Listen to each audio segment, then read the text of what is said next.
Hello, नमस्कार, वंदनम, सत श्री अकाल। आप सभी का स्वागत है आपके अपने ही channel Magnet Brains IIT JEE and NEET में। मेरा नाम है सत्यम शर्मा और आज हम स्टार्ट करने वाले हैं अपना एक नया लेक्चर जिसमें हम पढ़ने वाले हैं एक बहुत ही इंपॉर्टेंट टॉपिक को जो जरूरी होने वाला है हमारे लिए सेंट्रीफ्यूगल फोर्स और सेंट्रीपिटल फोर्स को समझने के लिए। यानी कि आज के लेक्चर में हम स्टार्ट करने वाले हैं सेंट्रीपिटल टेंजेंशियल एक्सेलरेशन को और उससे पहले हम पढ़ेंगे एंगुलर एक्सेलरेशन। लास्ट लेक्चर में हमने एंगुलर वेलोसिटी की बात की है, average angular velocity, initial instantaneous angular velocity और उसके बारे में जाना है, उसके कुछ क्वेश्चन सॉल्व किए हैं। आज के लेक्चर में हम एक स्टेप और आगे बढ़ेंगे और बात करेंगे एंगुलर एक्सेलरेशन के बारे में। फिर धीरे से सेंट्रीपिटल और टेंजेंशियल एक्सेलरेशन की तरफ भी हम चले जाएंगे। आपको इस बात से कोई दिक्कत है? नहीं सर, क्यों दिक्कत होगी, आप तो पढ़ाते चलो, हम पढ़ते चलेंगे। तो हमेशा की तरह जो मैं बोलते हुए आया हूं कि लेक्चर को स्टार्ट करने से पहले आप अपनी पानी की बोतल, कॉपी, किताब, पेन, दिमाग ये सब लेकर बैठें और लेक्चर में जहां भी क्वेश्चन आता है वहां पर वीडियो को पॉज करें और खुद से क्वेश्चन को सॉल्व करने की कोशिश करें। आपकी जो ये सारी प्रॉब्लम्स होती है ना कि सर हम जब आप पढ़ाते हैं तब क्वेश्चन बन जाते हैं उसके बाद नहीं बनते, उसका रीजन यही है कि आपकी प्रैक्टिस बीच में छूट जाती है। जितनी कम प्रैक्टिस करोगे उतना ज्यादा भूलने की प्रोबेबिलिटी बढ़ती जाएगी फिजिक्स के क्वेश्चंस को। आई मेरी बात समझ में? भूलना मतलब ऐसा नहीं कि क्वेश्चन याद करना है आपको, लेकिन उसका जो कंसेप्ट है वो तो दिमाग में जाना चाहिए ना कि यार इस कंसेप्ट के क्वेश्चन को हम इस तरीके से सॉल्व करेंगे, ये तो आपको याद होना चाहिए। क्लियर है? चलिए, तो मैग्नेट ब्रेन्स एक ऐसा प्लेटफॉर्म है जो कंप्लीटली फ्री एजुकेशन आपको प्रोवाइड करता है और फ्री का मतलब ये नहीं है कि कंटेंट से कॉम्प्रोमाइज किया गया हो। कंटेंट एकदम टॉप नॉच आपको प्रोवाइड किया जाता है, ये तो आप कहीं से भी कंपेयर करके देख सकते हैं, आपको हमारी रिपोर्ट सबसे बेस्ट ही मिलेगी। ठीक है ना? तो चलो भाई बिना किसी देरी के लेक्चर को स्टार्ट करते हैं। ये मॉड्यूल है, ये वो मॉड्यूल है जो नीट की प्रिपरेशन के लिए आपके लिए बनाया गया है मैग्नेट ब्रेन्स के द्वारा, जो आपके बेस को बहुत ज़्यादा स्ट्रॉन्ग करता है। यहाँ पर हम आपको लेक्चर डिलीवर करते हैं टॉपिक वाइज, उसके बाद लेक्चर के साथ DPPs प्रोवाइड की जाती है। DPP के वीडियो सोल्यूशन भी आपको दिए जाते हैं। उसके बाद आस्क योर डाउट का एक प्रोविजन है आपके लिए, जहां पर आप अपने स्क्रीनशॉट जो डाउट्स के हैं वो हम तक भेज सकते हैं। 24 घंटे के अंदर हम उसका सॉल्यूशन आपको प्रोवाइड करवा देते हैं। साथ ही साथ हम कोशिश कर रहे हैं कि आपको चैप्टर वाइज MCQs भी हम प्रोवाइड करा दें, प्रैक्टिस क्वेश्चंस भी आपको प्रोवाइड करा दें और एक टेस्ट सीरीज का प्लेटफॉर्म भी हम आपके लिए बनाने की कोशिश कर रहे हैं, जहां पर आप आकर आप टेस्ट दे पाएंगे और ये जान पाएंगे कि आपकी प्रिपरेशन कैसी चल रही है। तो ये क्या बोलते हैं, चौमुखी विकास आपका होने वाला है मैग्नेट ब्रेन्स के प्लेटफॉर्म पर। चलिए तो लेक्चर को स्टार्ट करते हैं। लास्ट लेक्चर में एंगुलर वेलोसिटी पढ़ा था, डायरेक्शन कैसे निकालते हैं, एंगुलर डिस्प्लेसमेंट पढ़ा था, उसका डायरेक्शन कैसे निकालते हैं, दोनों एक्सियल वेक्टर होते हैं। आई मेरी बात समझ में? राइट हैंड थंब रूल हमने लगाया था, जिस डायरेक्शन में आपका थंब होता है उसी डायरेक्शन में उन वेक्टर की डायरेक्शन होती है। सारी बातें हम कर चुके हैं लास्ट लेक्चर में। आज के लेक्चर को हमको स्टार्ट करना है एंगुलर एक्सेलरेशन से। जैसे एक्सेलरेशन हुआ करता था वैसे ही यहाँ पर एंगुलर एक्सेलरेशन है। एक्सेलरेशन क्या था? Rate of change of velocity था। वैसे ही एंगुलर एक्सेलरेशन क्या है? Rate of change of angular velocity. यहां पर भी दो टाइप के एंगुलर एक्सेलरेशन आपको देखने को मिलेंगे, एक होगा एवरेज एंगुलर एक्सेलरेशन और एक होगा इंस्टेंटेनियस एंगुलर एक्सेलरेशन। तो देखिए, if ω1 and ω2 be the instantaneous angular speed at times t1 and t2, then the average angular acceleration alpha बोलते हैं, है ना? एंगुलर एक्सेलरेशन जो होता है उसको आप रिप्रेजेंट करते हो अल्फा से। तो alpha average is defined as ω2 minus ω1 upon t2 minus t1, यानी कि delta omega upon delta t। ठीक है ना? ओके, कोई बड़ी बात नहीं है, सिंपल सा फॉर्मूला है ना? याद करना है और अप्लाई करना सीखना है। ठीक है ना? पक्की बात है? हाँ सर, एकदम पक्की बात है। चलो आगे बढ़ते हैं।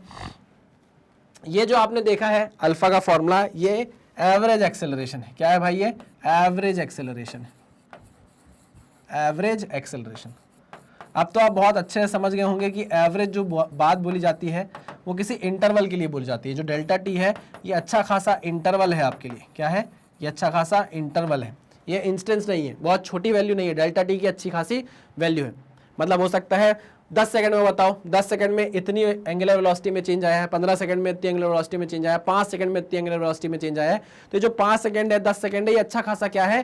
टाइम इंटरवल है। तो अच्छे खासे टाइम इंटरवल में जब आपके पास क्या हो, एंगुलर वेलोसिटी का डिफरेंस हो, तो आप उनके रेशो को क्या बोल देते हो? एवरेज एंगुलर एक्सेलरेशन बोल देते हो। ठीक है ना?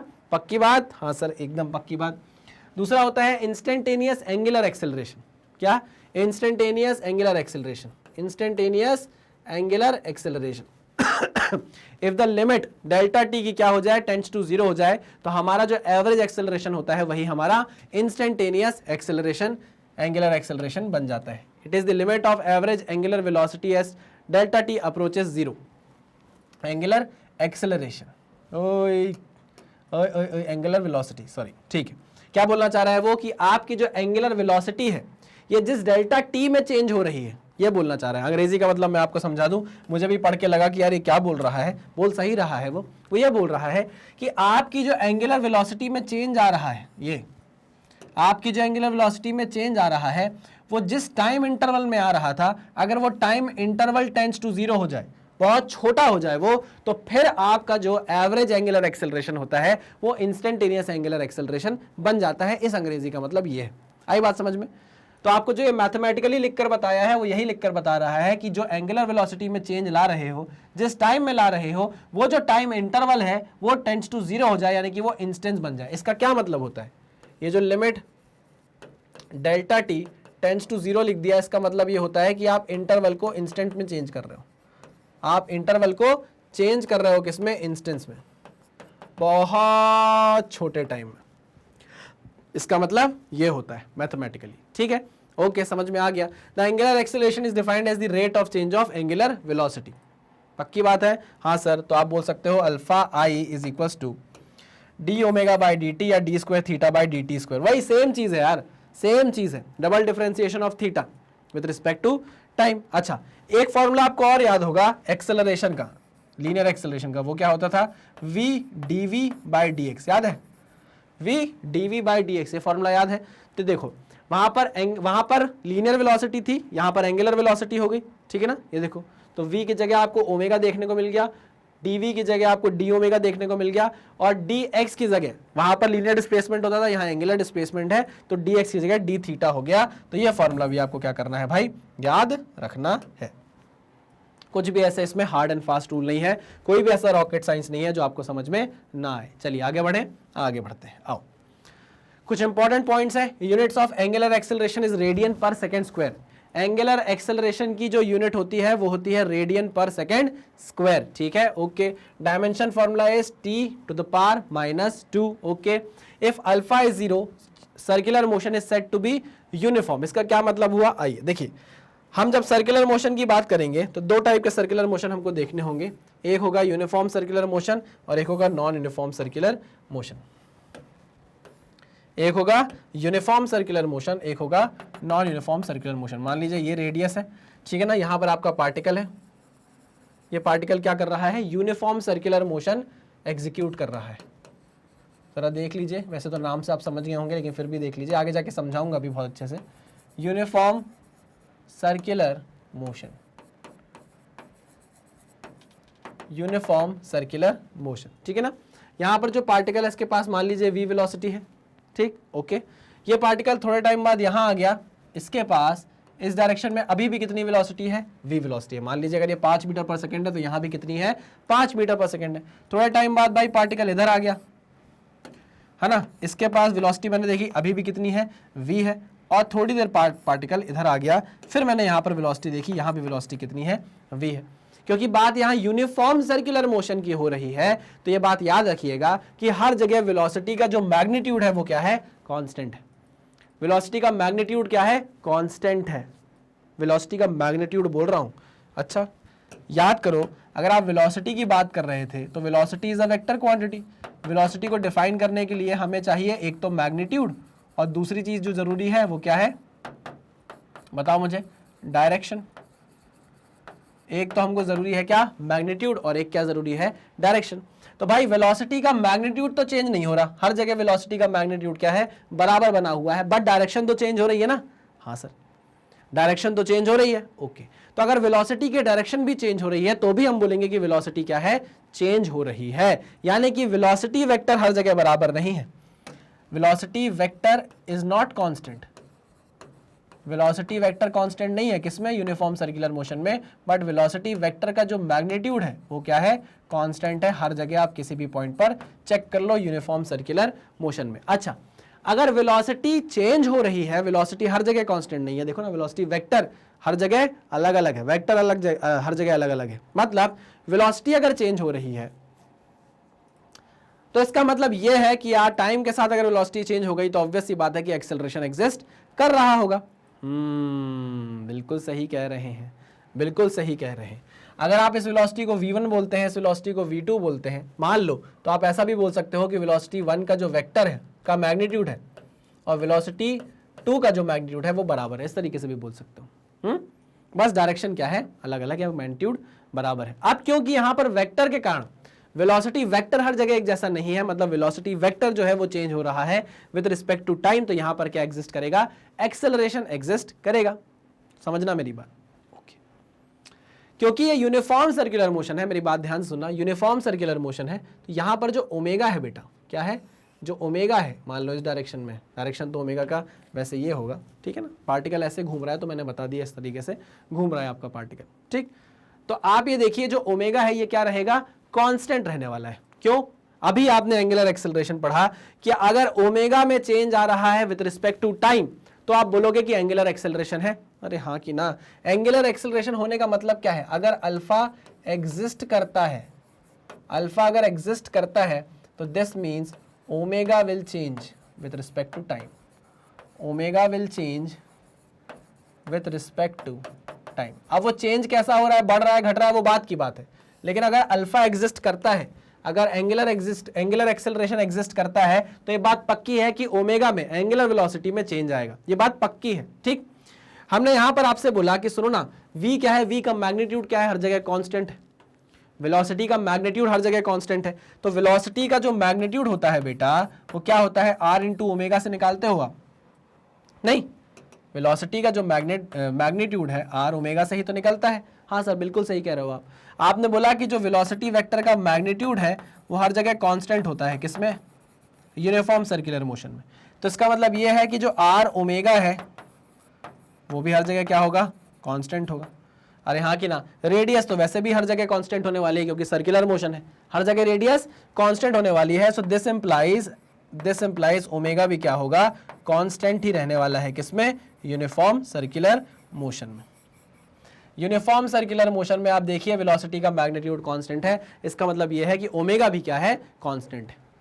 क्लियर, तो यहां पर मैं इसको मिटाकर लिख देता हूं, ओमेगा इज कांस्टेंट, ठीक है ना, ओमेगा इज कांस्टेंट। सिर्फ और सिर्फ यूनिफॉर्म सर्कुलर मोशन की बात हो रही है ना। अच्छा, ओमेगा कांस्टेंट हो गया, यानी कि ओमेगा चेंज नहीं हो रहा है विद रिस्पेक्ट टू टाइम। अगर ओमेगा कांस्टेंट है तो इसका मतलब यह है ना कि ओमेगा चेंज नहीं हो रहा विद रिस्पेक्ट टू टाइम, और अगर ओमेगा टाइम के साथ चेंज नहीं हो रहा है बेटा तो अल्फा थोड़ी ना एग्जिस्ट करेगा, फिर एंगुलर एक्सेलरेशन क्या हो जाएगा, जीरो हो जाएगा बेटा। इसलिए बोला है कि alpha is equal to zero. Circular motion में अल्फा क्या हो जाता है, यूनिफॉर्म सर्कुलर मोशन में, यूनिफॉर्म सर्कुलर मोशन में, है ना, यूनिफॉर्म सर्कुलर मोशन में अल्फा क्या हो जाता है, जीरो हो जाता है। क्यों जीरो हो जाता है, क्योंकि वेलोसिटी का मैग्नीट्यूड कांस्टेंट होता है, वेलोसिटी का मैग्नीट्यूड होता है आर ओमेगा, रेडियस वैसे भी कांस्टेंट है, ओमेगा भी कांस्टेंट हो जाता है। पक्की बात, ओके। तो ये बात हो गई भाई किसकी, यूनिफॉर्म सर्कुलर मोशन की। नॉन यूनिफॉर्म सर्कुलर मोशन में क्या होगा, आओ जरा उसको भी ऊपर ऊपर से समझ लेते हैं, फिर आगे बात करेंगे। नॉन यूनिफॉर्म सर्कुलर मोशन में क्या होगा, गैस करो भाई, non uniform circular motion, gas करो इसमें क्या होने वाला है। अगर हम नॉन यूनिफॉर्म सर्कुलर मोशन की बात करें तो जो वेलोसिटी होगी ना बेटा, अब वो मैग्नीट्यूड में भी चेंज होगी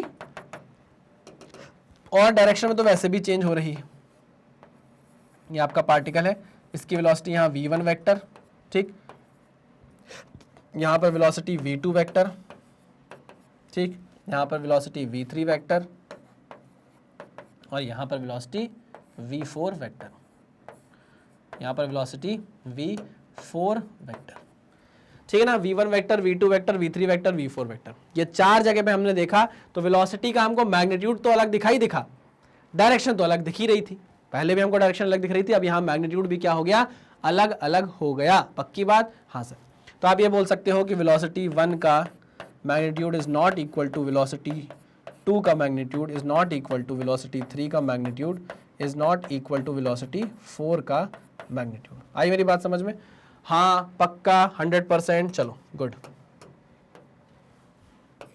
अरे चलो यहाँ पर मैंने आपको साफ साफ बता दिया। तो अब आपको ऐसा नहीं लगता कि अगर मान लो वेलोसिटी बढ़ती जा रही है, मान लो भाई इसका v4 का मैग्नीट्यूड v3 से बड़ा है, v3 का मैग्नीट्यूड v2 से बड़ा है, v2 का मैग्नीट्यूड v1 से बड़ा है, मतलब लगातार वेलोसिटी क्या करती जा रही है, बढ़ती जा रही है। तो अगर वेलोसिटी बढ़ती जा रही है, वेलोसिटी में चेंज आ रहा है, तो velocity is equal to are omega होता है, आर में तो चेंज आ नहीं सकता, तो इसका मतलब यह है कि ओमेगा में चेंज आ रहा होगा। और अगर ओमेगा में चेंज आ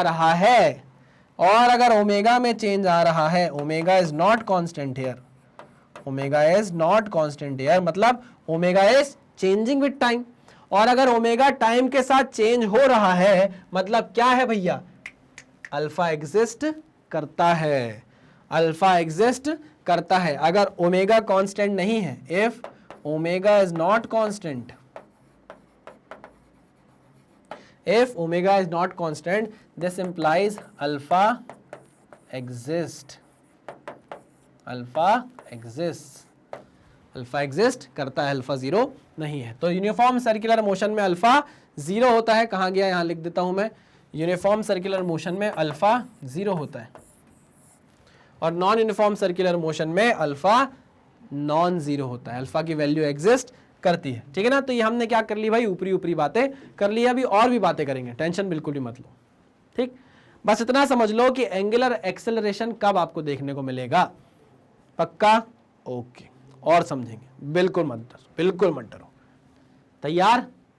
अरे बाबा तैयार, ऐसी कोई चीज आपने पढ़ ली है कि आपके अंदर दहशत बैठ गई हो? नहीं सर अभी तो बहुत कुछ देखना है, आगे बहुत कुछ पढ़ना है। चलो अब देखो दोनों ही कैसी क्वांटिटी है, अगर हम बात करें तो जो हमारी एंगुलर एक्सेलरेशन है, कहाँ गया वो जो लिखा हुआ था, हाँ, ये जो हमारा अल्फा है ये कैसी क्वांटिटी है भाई, it is a vector quantity, alpha is a vector quantity. तो अगर अल्फा एक वेक्टर क्वांटिटी है तो उसकी भी डायरेक्शन होगी, हाँ, अल्फा अगर क्वांटिटी, अगर अल्फा एक वेक्टर क्वांटिटी है तो उसकी भी डायरेक्शन होगी। अगर हमको इसकी डायरेक्शन फाइंड आउट करनी है बेटा, तो डायरेक्शन आप कैसे निकालोगे, राइट हैंड थंब रूल से। व्हाट इज RHTR, लिख लो इस चीज को भाई, what is RHTR, right hand thumb rule. अगर आपको अल्फा की क्या निकालनी है, डायरेक्शन निकालनी है, तो आप किससे निकालोगे, राइट हैंड थंब रूल से निकालने वाले। पक्का? हाँ सर पक्का। अच्छा अगर हम बात करें राइट हैंड थंब रूल से, तो इसकी भी जो डायरेक्शन आएगी वो अलोंग दी एक्सिस आने वाली है, क्या, अल्फा की, यानी कि हमारे एंगुलर एक्सेलरेशन की जो डायरेक्शन होगी वो भी अलोंग द एक्सिस आने वाली है। तो जो हमारा अल्फा है ना बेटा, वो भी एक एक्सियल वेक्टर होता है, alpha also an axial vector, alpha भी क्या है, एक्सियल वेक्टर होता है। ये देखिए डायग्राम, अभी आपको समझ में आएगा, ये डायग्राम देखिए, ओमेगा आपको दिख रहा है, this is the direction of omega, अगर आपका पार्टिकल ऐसा भाग रहा है तो, हाँ कि ना, हाँ सर, ठीक है ना। तो अगर ओमेगा इंक्रीज हो रहा है, अगर एंगुलर वेलोसिटी बढ़ रही है, अगर एंगुलर वेलोसिटी बढ़ रही है, अगर एंगुलर वेलोसिटी यानी कि ओमेगा बढ़ती है, तो इसका मतलब यह है कि अल्फा भी क्या हो, alpha is in the direction of omega, alpha is in the direction of omega, in the direction of omega. ठीक है, ये देखो अल्फा ओमेगा की डायरेक्शन में है तो ओमेगा बढ़ता जाएगा, लगातार बढ़ता जाएगा। देखिए इफ ओमेगा का मैग्नीट्यूड बढ़ रहा है, इसका मतलब ये है d omega by d t is positive, d omega by d t is positive. अरे यार इसका क्या मतलब है, change in omega is positive with respect to time, यानी कि alpha is in the direction parallel to omega vector. देखो ना, सेम वही चीज है यार, जब हमने पढ़ा था ना कि अगर एक गाड़ी है, इस गाड़ी के पास अगर इस डायरेक्शन में वेलोसिटी है, किस डायरेक्शन में, इस डायरेक्शन में, और इसी डायरेक्शन में एक्सेलरेशन है, और अगर acceleration vector is parallel to velocity vector, तो हम बोलेंगे कि यहाँ पर बॉडी क्या हो रही है, एक्सेलरेट हो रही है, और इसकी वेलोसिटी लगातार टाइम के साथ बढ़ेगी, तो एक्सेलरेशन पॉजिटिव लेते हैं हम। आई मेरी बात समझ में? हाँ सर। अगर मान लो इस कार की वेलोसिटी इस डायरेक्शन में है और एक्सेलरेशन भी इस डायरेक्शन में है, तो हम बोलेंगे नेगेटिव डायरेक्शन में वेलोसिटी बढ़ने वाली है कार की। क्लियर? और अगर वेलोसिटी और एक्सेलरेशन के बीच में 180 डिग्री का एंगल बनता है वेक्टर में, तो हम बोल देंगे भाई रिटार्डेशन होने वाला है। ठीक है ना, ये याद होना चाहिए आपको। वैसे ही यहां पर है, देखो ना, इसमें नया क्या है भाई, जिस डायरेक्शन में ओमेगा है उसी डायरेक्शन में अल्फा आ गया। अगर नीचे ओमेगा होता, नीचे अल्फा आ जाता, तो नीचे की डायरेक्शन में ओमेगा बढ़ने लग जाता। आई मेरी बात समझ में? हाँ सर, क्लियर है। चलो आ जाओ इधर देखो, अब आप यहां पर क्या हो रहा है, ओमेगा की डायरेक्शन ऊपर है, अल्फा की डायरेक्शन नीचे है, तो यहां पर क्या होगा, एंगुलर वेलोसिटी धीरे धीरे कम होने लग जाएगी। एंगुलर वेलोसिटी यानी कि ओमेगा डिक्रीजेस। यहां देखो, if omega decreases d omega by d t is negative, obvious सी बात है। अरे हाँ कि ना, चलो then alpha is directed anti parallel to omega. Clear? Simple सी बात है, कुछ भी ऐसी बात नहीं है। तो यहां पर आप देखोगे कि यहां रिटार्डेशन हो जाएगा, वहां एक्सेलरेट हो जाएगी बॉडी। चलिए नेक्स्ट, अब यहां हम बात करेंगे, जैसे हमने यहां पर मोशन इन वन डायमेंशन में पढ़ा था, 3 equation of motion. Acceleration, linear acceleration हमने कांस्टेंट माना था, एक्सेलरेशन याद है कांस्टेंट था, तो हमने 3 इक्वेशन ऑफ मोशन लिखी थी। 3 इक्वेशन ऑफ मोशन क्या थी, आइए, v is equals to u plus a t थी, है ना, एक्सेलरेशन कांस्टेंट, लीनियर मोशन होना चाहिए, एक्सेलरेशन कांस्टेंट होना चाहिए, s is equals to u t plus half a t square, and तीसरा है v square is equals to u square plus 2as। ये 3 इक्वेशन मेरे ख्याल से आपको याद होगी। अब क्या हो रहा है, इन्हीं को हम रिप्लेस करने वाले हैं अपने एंगुलर वेरिएबल से, ठीक है ना, okay.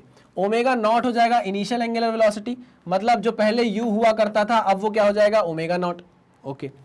Omega is the final angular velocity, यानी कि पहले जो v हुआ करता था अब वो क्या हो जाएगा ओमेगा हो जाएगा, ठीक है। पहले जो a हुआ करता था, पहले जो a हुआ करता था वो क्या हो जाएगा अल्फा हो जाएगा। कोई प्रॉब्लम नहीं सर, कोई प्रॉब्लम नहीं है। This is the constant angular acceleration and next is theta angular displacement. तो पहले हमारे पास लीनियर डिस्प्लेसमेंट s हुआ करता था, अब उसकी जगह आपको क्या देखने को मिलेगा, एंगुलर डिस्प्लेसमेंट देखने को मिलेगा। अच्छा, इनके बीच में रिलेशंस क्या है जरा आप ये भी देख लीजिए, अगर आपने पढ़ा नहीं है तो रिलेशन देख लेते हैं जरा, लीनियर वेरिएबल और एंगुलर वेरिएबल के बीच में। तो जब आप s लिखते हो, s is the linear displacement, ये एंगुलर डिस्प्लेसमेंट से कैसे रिलेटेड है, s is equals to are theta से, s is equals to are theta से, है ना, ओके। अगर हम बात करें v की तो v is related to omega by v is equals to are omega, नहीं v is equals to are omega, ठीक है। s is equals to are theta, v is equals to are omega. और एक और relation है अभी आपकी आंखों के सामने, वो भी दिखा दूं क्या, दिखा दीजिए ना सर, दिखा दीजिए ना सर। देखो आपने देखा v is equals to are omega होता है, हाँ कि ना, हाँ। तो अगर मैं इसको डिफरेंशिएट करके लिख दूं dv बाई dt, तो आप जानते हैं रेडियस तो कांस्टेंट है वो बाहर रहेगी और डिफरेंशिएशन हो जाएगा किसका, ओमेगा का, ठीक है, ओके सर। मुझे बताओ dv बाई dt क्या होता है, एक्सेलरेशन होता है, क्या होता है, एक्सेलरेशन होता है, इज इक्वल्स टू आर। और d ओमेगा बाई dt क्या होता है, देखो कहाँ गया, d ओमेगा बाई dt क्या होता है, एंगुलर एक्सेलरेशन, हाँ सर, वेरी गुड। तो यहाँ पर क्या आ जाएगा, अल्फा आ जाएगा, a is equals to are alpha. तो तीसरा रिलेशन आपके पास आ गया है क्या, a is equals to are alpha, पक्का, हाँ सर पक्का। थोड़ी देर बाद आपको पता चलेगा कि ये जो एक्सेलरेशन है ये एक्चुअल में टेंजेंशियल एक्सेलरेशन है। याद रखना, अभी बताऊंगा, स्टार मार्क कर दे रहा हूँ यहाँ पर कि ऐसा मैंने क्यों किया है। वो होता है ना एनसीईआरटी में कहीं भी कोई ऐसी नई टर्म यूज होती है तो वो टर्म के बाजू में स्टार लगा देता है, और स्टार का मतलब है कि आप बुक के नीचे देख लो। तो वैसे ही यहाँ पर मैंने 80 क्यों लिखा है, 80 क्यों लिखा है अभी आपको समझ में आएगा जैसे ही आप टेंजेंशियल एक्सेलरेशन पे पहुंचोगे। पक्का, हाँ सर पक्का, 100%। यहाँ तक की सारी चीजें हमें आ गई हैं। तो अब आपको मैंने बताया कि जो लीनियर वेरिएबल्स थे वो एंगुलर वेरिएबल से क्या हो जाएंगे, इक्वेशन ऑफ मोशन में रिप्लेस हो जाएंगे, ठीक है ना। तो हमारा जो फॉर्मूला बनेगा वो भी आएगा आपके सामने। अच्छा देखो, this is linear variable, this is angular variable, this is linear, this is angular, this is the relation जो हम पढ़ चुके हैं, कुछ भी नया इसमें ऐसा नहीं है जो मैंने आपको ना बताया हो, ठीक है ना। चलो, तो this is the formula. Translation motion के लिए v is equal to u plus a t हुआ करता था, वी नॉट बोल दो कोई दिक्कत नहीं, यहाँ पर ओमेगा नॉट हो गया, omega not plus alpha t. s is equal to u t plus half a t square हुआ करता था, यहाँ s की जगह थीटा हो गया, u की जगह omega not t plus half alpha t square हो गया, ठीक है ना। Similarly v square is equal to u square plus 2as हुआ करता था, यहाँ पर omega square is equal to omega not square plus 2 alpha theta हो गया। अच्छा, डिस्प्लेसमेंट इन nth सेकंड का formula, displacement in nth second का formula u plus a by 2 2n minus 1, यहाँ पर theta nth is equal to omega not plus alpha by 2 2n minus 1। पक्का जी sir, एकदम पक्का। आगे बढ़े, ओके। अच्छा, आपको क्वेश्चंस में जैसे दिया रहे सर्कुलर मोशन में कि कोई पार्टिकल है और वो पार्टिकल एक रेवोल्यूशन कंप्लीट कर चुका है, ऐसा बोल दे। एक रेवोल्यूशन अगर कंप्लीट कर लेता है तो मुझे बताओ थीटा की वैल्यू कितनी होती है एक रेवोल्यूशन में। एक रेवोल्यूशन में थीटा की वैल्यू कितनी होगी, एक रेवोल्यूशन में थीटा की वैल्यू होगी बेटा 2 पाई। तो आपको थीटा की जगह क्या पुट करना पड़ेगा, 2 पाई। आई मेरी बात समझ में? अरे हाँ कि ना, हाँ सर बिल्कुल सही कह रहे हैं आप, कुछ भी गलत नहीं कह रहे हैं, ठीक है ना। तो आपको एंगुलर डिस्प्लेसमेंट हमेशा दिमाग में होना चाहिए, कैसे निकाला जाएगा। अगर रेवोल्यूशन में बात करेगा कि 10 रेवोल्यूशन हो गए तो आप क्या करोगे, n इंटू 2 पाई। लो भैया, पक्का एंगुलर डिस्प्लेसमेंट इस तरीके से निकाला जा सकता है। क्वेश्चन जब करेंगे तो समझ में आएगा, अभी तो आप कंसेप्ट ग्रास्प करते चलो, acceleration in circular motion. Circular motion में आपको एक्सेलरेशन कितने टाइप के मिलेंगे, आओ जरा बात करते हैं। तो यहां पर मैंने बनाता हूं एक पार्टिकल जो सर्कुलर मोशन कर रहा है, ठीक है ना, in a circle of radius r। ये पार्टिकल बैठा हुआ है बेटा, है ना। अब क्या होता है, समझना मेरी बात ध्यान से, कि जब ये पार्टिकल बढ़ता है आगे तो आपको पता है इसके पास एक टेंजेंशियल वेलोसिटी होती है, ये वेलोसिटी है इसके पास, ठीक है। लगातार इस वेलोसिटी की डायरेक्शन चेंज होती है। इधर आओ, अंग्रेजी छोड़ो, इधर आओ, इधर आओ, इधर आओ, उधर पढ़ लेना ना बाद में बेटा, मैं बता दूंगा। पार्टिकल जब यहां पर सर्कुलर मोशन कर रहा है, जब पार्टिकल यहां था और जब पार्टिकल यहां था, आपको ऐसा नहीं लगता कि लगातार लगातार लगातार इस पार्टिकल को बोला जा रहा है कि बेटा तुम अपनी डायरेक्शन चेंज करो। यानी कि अगर मैं आपको एक पत्थर पे रस्सी बांध कर दे दूं, है ना, आपने पत्थर लिया, पत्थर पे रस्सी बांधी और हाथ में पकड़ा पत्थर को ऐसे घुमाया, तो लगातार जो वो रस्सी बंधी हुई है वो कोशिश करती है कि पत्थर क्या करे, बाहर ना चला जाए, वो हमेशा एक सर्कल में घूमता रहे। आप ऐसे घुमाते रहते हो तो एक सर्कल में घूमता रहता है पत्थर, हाँ कि ना। अच्छा, तो यार ये वेलोसिटी जो चेंज हो रही है, यानी कि वेलोसिटी का जो डायरेक्शन चेंज हो रहा है, ऑब्वियस सी बात है कि यहाँ पर वेलोसिटी में चेंज आ रहा है विद रिस्पेक्ट टू टाइम, भले ही डायरेक्शन से आ रहा हो लेकिन आ तो रहा है, हाँ। तो इसका मतलब ये है कि लगातार इसका डायरेक्शन चेंज करा रहा है एक पर्टिकुलर एक्सेलरेशन जो लग रहा है टुवर्ड्स दी सेंटर। क्या, जो लग रहा है टुवर्ड्स दी सेंटर। कहाँ लग रहा है बेटा, टुवर्ड्स दी सेंटर, ठीक है ना, this is the centre o. तो टुवर्ड्स दी सेंटर क्या लग रहा है, एक एक्सेलरेशन है जो लगातार एक्ट कर रहा है हर पॉइंट पे, हर पॉइंट पे, जिसका काम है इस पार्टिकल की लगातार डायरेक्शन चेंज करते रहना, इस पार्टिकल की लगातार डायरेक्शन चेंज करते रहना। यहां पर भी अगर आप आओगे तो आपको एक सेंटर की तरफ क्या लगेगा, एक्सेलरेशन लगता हुआ दिखाई देगा, जिसको आप बोलोगे सेंट्रिपिटल एक्सेलरेशन, जिसको आप बोलोगे लगातार क्या, सेंट्रिपिटल एक्सेलरेशन। सेंट्रिपिटल एक्सेलरेशन का काम क्या है, सेंट्रिपिटल एक्सेलरेशन का बेटा काम है लगातार ना वेलोसिटी की डायरेक्शन चेंज कराते रहना। यहां पर आपको कैसा सर्कुलर मोशन दिख रहा है, यूनिफॉर्म सर्कुलर मोशन। क्यों, क्योंकि सर वेलोसिटी का जो मैग्नीट्यूड है वो चेंज नहीं हो रहा है, डायरेक्शन भले ही चेंज हो रही हो, बट यहां पर जो सर्कुलर मोशन है वो और कुछ नहीं, वो uniform circular motion.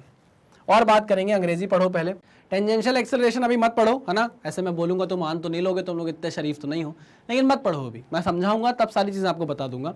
Centripetal acceleration पढ़ो, it is responsible for change in direction of velocity in circular motion, there is always a centripetal acceleration. देखो इधर जो मैंने आपको यूनिफॉर्म सर्कुलर मोशन बनाकर दिखाया है, आपसे मैंने साफ साफ बोला कि वेलोसिटी का मैग्नीट्यूड तो चेंज नहीं हो रहा, तो क्या चेंज हो रहा है, सिर्फ और सिर्फ डायरेक्शन चेंज हो रहा है। तो अगर डायरेक्शन चेंज हो रहा है तो डायरेक्शन के चेंज होने के कारण वेलोसिटी में चेंज आया, मतलब एक्सेलरेशन आया। तो भाई ये कौन सा एक्सेलरेशन हुआ, ये सेंट्रिपिटल एक्सेलरेशन हुआ। ये बात समझ में आई। तो जो सेंट्रिपिटल एक्सेलरेशन है बेटा, वो रिस्पॉन्सिबल है for the change in direction of the velocity. आई बात समझ में। यहां पर बहुत इंपॉर्टेंट पॉइंट लिख रहा हूं मैं, सेंट्रिपिटल एक्सेलरेशन इज रिस्पॉन्सिबल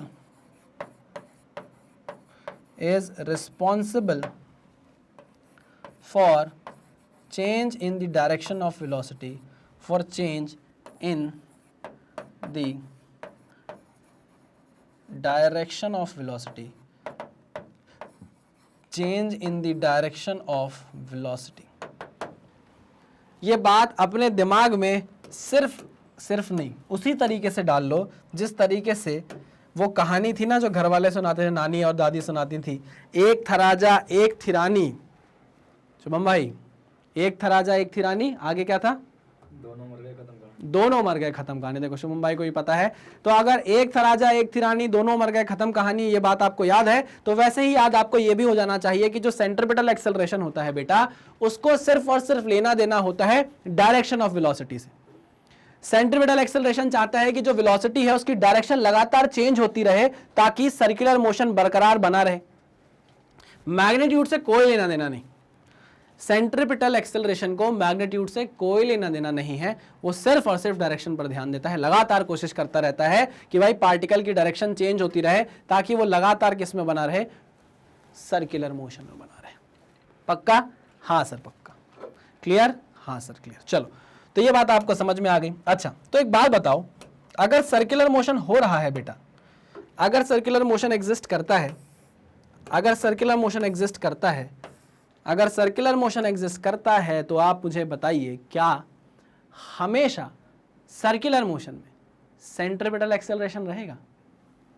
सोचो सोचो सोचो सोचो सोचो कि अगर सर्कुलर मोशन एग्जिस्ट कर रहा है, अब वो सर्कुलर मोशन चाहे यूनिफॉर्म हो चाहे नॉन यूनिफॉर्म हो, कोनो सर्कुलर मोशन हो, अगर सर्कुलर मोशन है तो क्या सेंट्रिपिटल एक्सेलरेशन एग्जिस्ट करेगा? कमेंट करके बताओ। जब तक मैं डायग्राम बना रहा हूं मुझे कमेंट करके बताओ।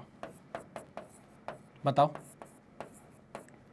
हाँ सर रहेगा। क्यों रहेगा? क्योंकि आपने ही बोला है कि सेंट्रिपिटल एक्सेलरेशन का काम है लगातार वेलोसिटी की डायरेक्शन चेंज कराते रहना। तो चाहे मोशन सर्कुलर हो, चाहे सर्कुलर मोशन हो यूनिफॉर्म वाला, चाहे नॉन यूनिफॉर्म वाला सर्कुलर मोशन हो, भाई दोनों ही केस में क्या हो रही है, पार्टिकल की जो डायरेक्शन है वेलोसिटी की वो चेंज होती जा रही है। मतलब सेंट्रिपिटल एक्सेलरेशन तो एग्जिस्ट करेगा ही करेगा अगर सर्कुलर मोशन एग्जिस्ट करता है तो, है ना? यही चीज लिखी हुई है। In circular motion there is always a centripetal acceleration.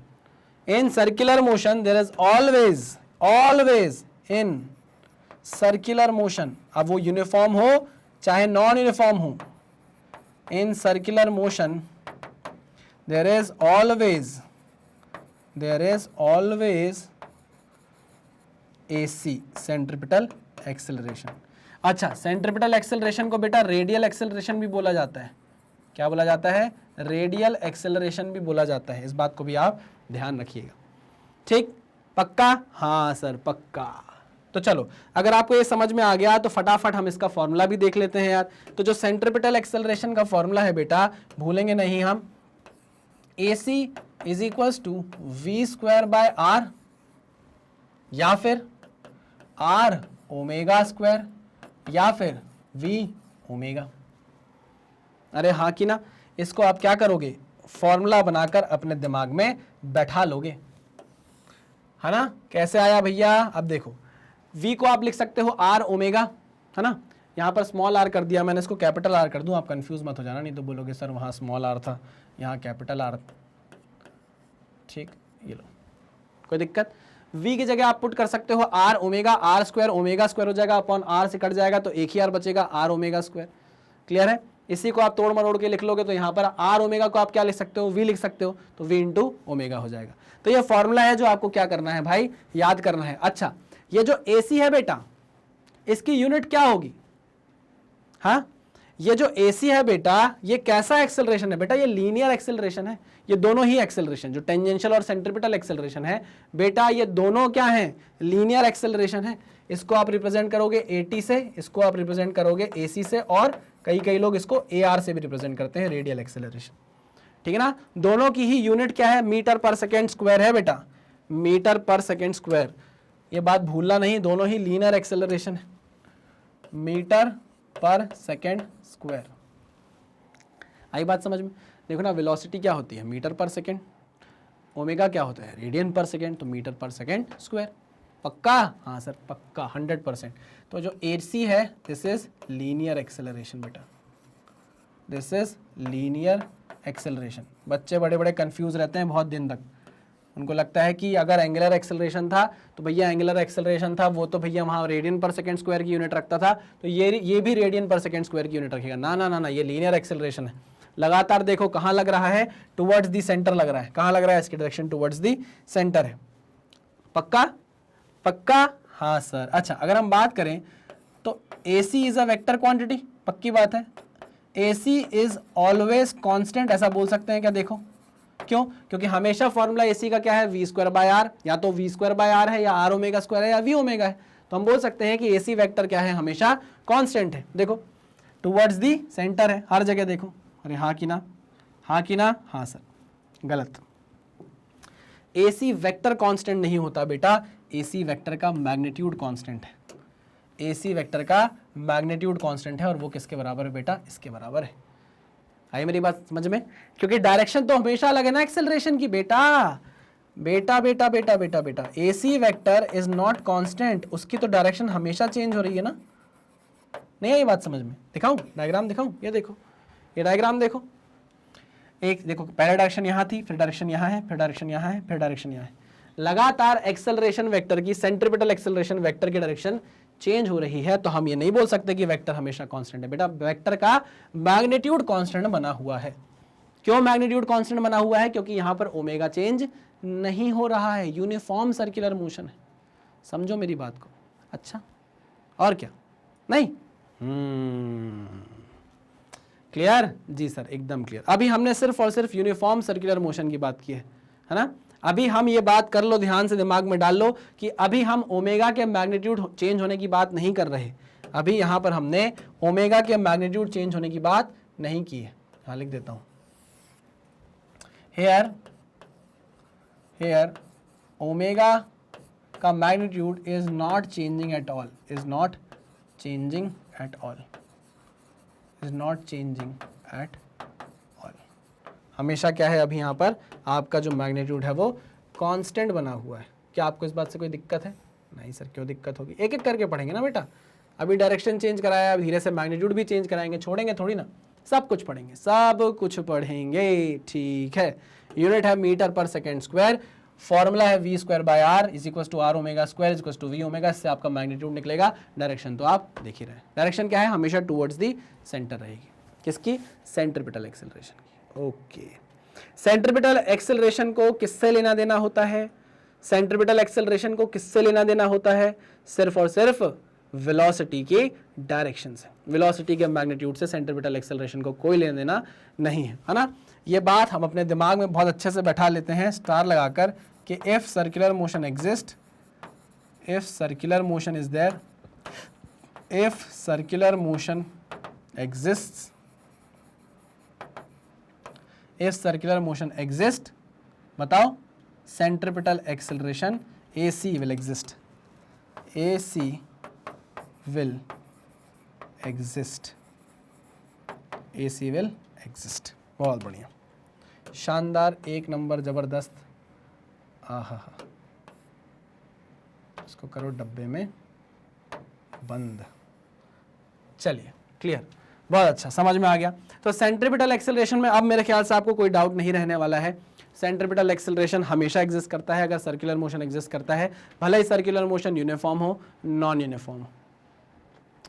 Centripetal acceleration को मैग्नीट्यूड से कोई लेना देना नहीं होता वेलोसिटी के, एंगुलर वेलोसिटी के, लीनियर वेलोसिटी के, v के।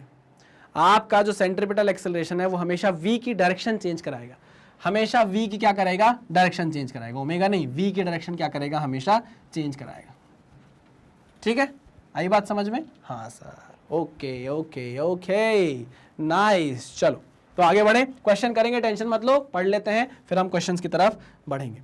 तो यहाँ पर हमने सेंट्रीपिटल एक्सेलरेशन की बात कर ली है। अब जरा टेंजेंशियल एक्सेलरेशन के पास चलते हैं, वहाँ अंग्रेजी लिखी हुई है वो पढ़ा दूंगा, पहले आइए टेंजेंशियल एक्सेलरेशन की बात करेंगे। अब देखो, अगर आपके पास यूनिफॉर्म सर्कुलर मोशन था तो वहाँ का खेल हमने समझ लिया। अब बात ये होने लगी कि भाई यहाँ पर v1 विल, अरे ये क्या हुआ, यहाँ पर v1 वेलोसिटी वेक्टर है, यहाँ पर v1 वेलोसिटी वेक्टर है, यहाँ पर v2 वेलोसिटी वेक्टर है, और ये बात पक्की है कि जो v2 वेक्टर है ना बेटा, उसका जो मैग्नीट्यूड है वो ज़्यादा है वेलोसिटी v1 वेक्टर के मैग्नीट्यूड से। ओहो हो, मतलब मैग्नीट्यूड बढ़ गया। अच्छा अच्छा अच्छा अच्छा अच्छा, ओहो हो, अगर मैग्नीट्यूड बढ़ गया है बेटा, डायरेक्शन तो वैसे भी चेंज हुई है, डायरेक्शन तो वैसे भी चेंज हो रही है माना, अब यहाँ मैग्नीट्यूड भी चेंज होने लग गया। और हम बहुत अच्छे से जानते हैं कि v is nothing but r into omega, है ना? अच्छा, r तो क्या है बेटा? r तो चेंज नहीं हो सकता, है ना? तो अगर वेलोसिटी में चेंज आ रहा है, वेलोसिटी में चेंज आ रहा है, तो उसका मतलब ये है कि ओमेगा में चेंज आ रहा होगा। क्लियर मेरी बात? हाँ सर, इसका मतलब ये है कि अगर वेलोसिटी वेक्टर 2 बड़ा है वेलोसिटी वेक्टर 1 से, तो इसका मतलब ये हुआ कि ओमेगा 2 जो है वो बड़ा होगा किससे? ओमेगा 1 से। ये बात भी क्या है, एकदम क्लियर बात है। रेडियस तो बेटा चेंज होने नहीं वाला है, तो अगर वेलोसिटी बढ़ी है तो ओमेगा भी क्या हुआ होगा?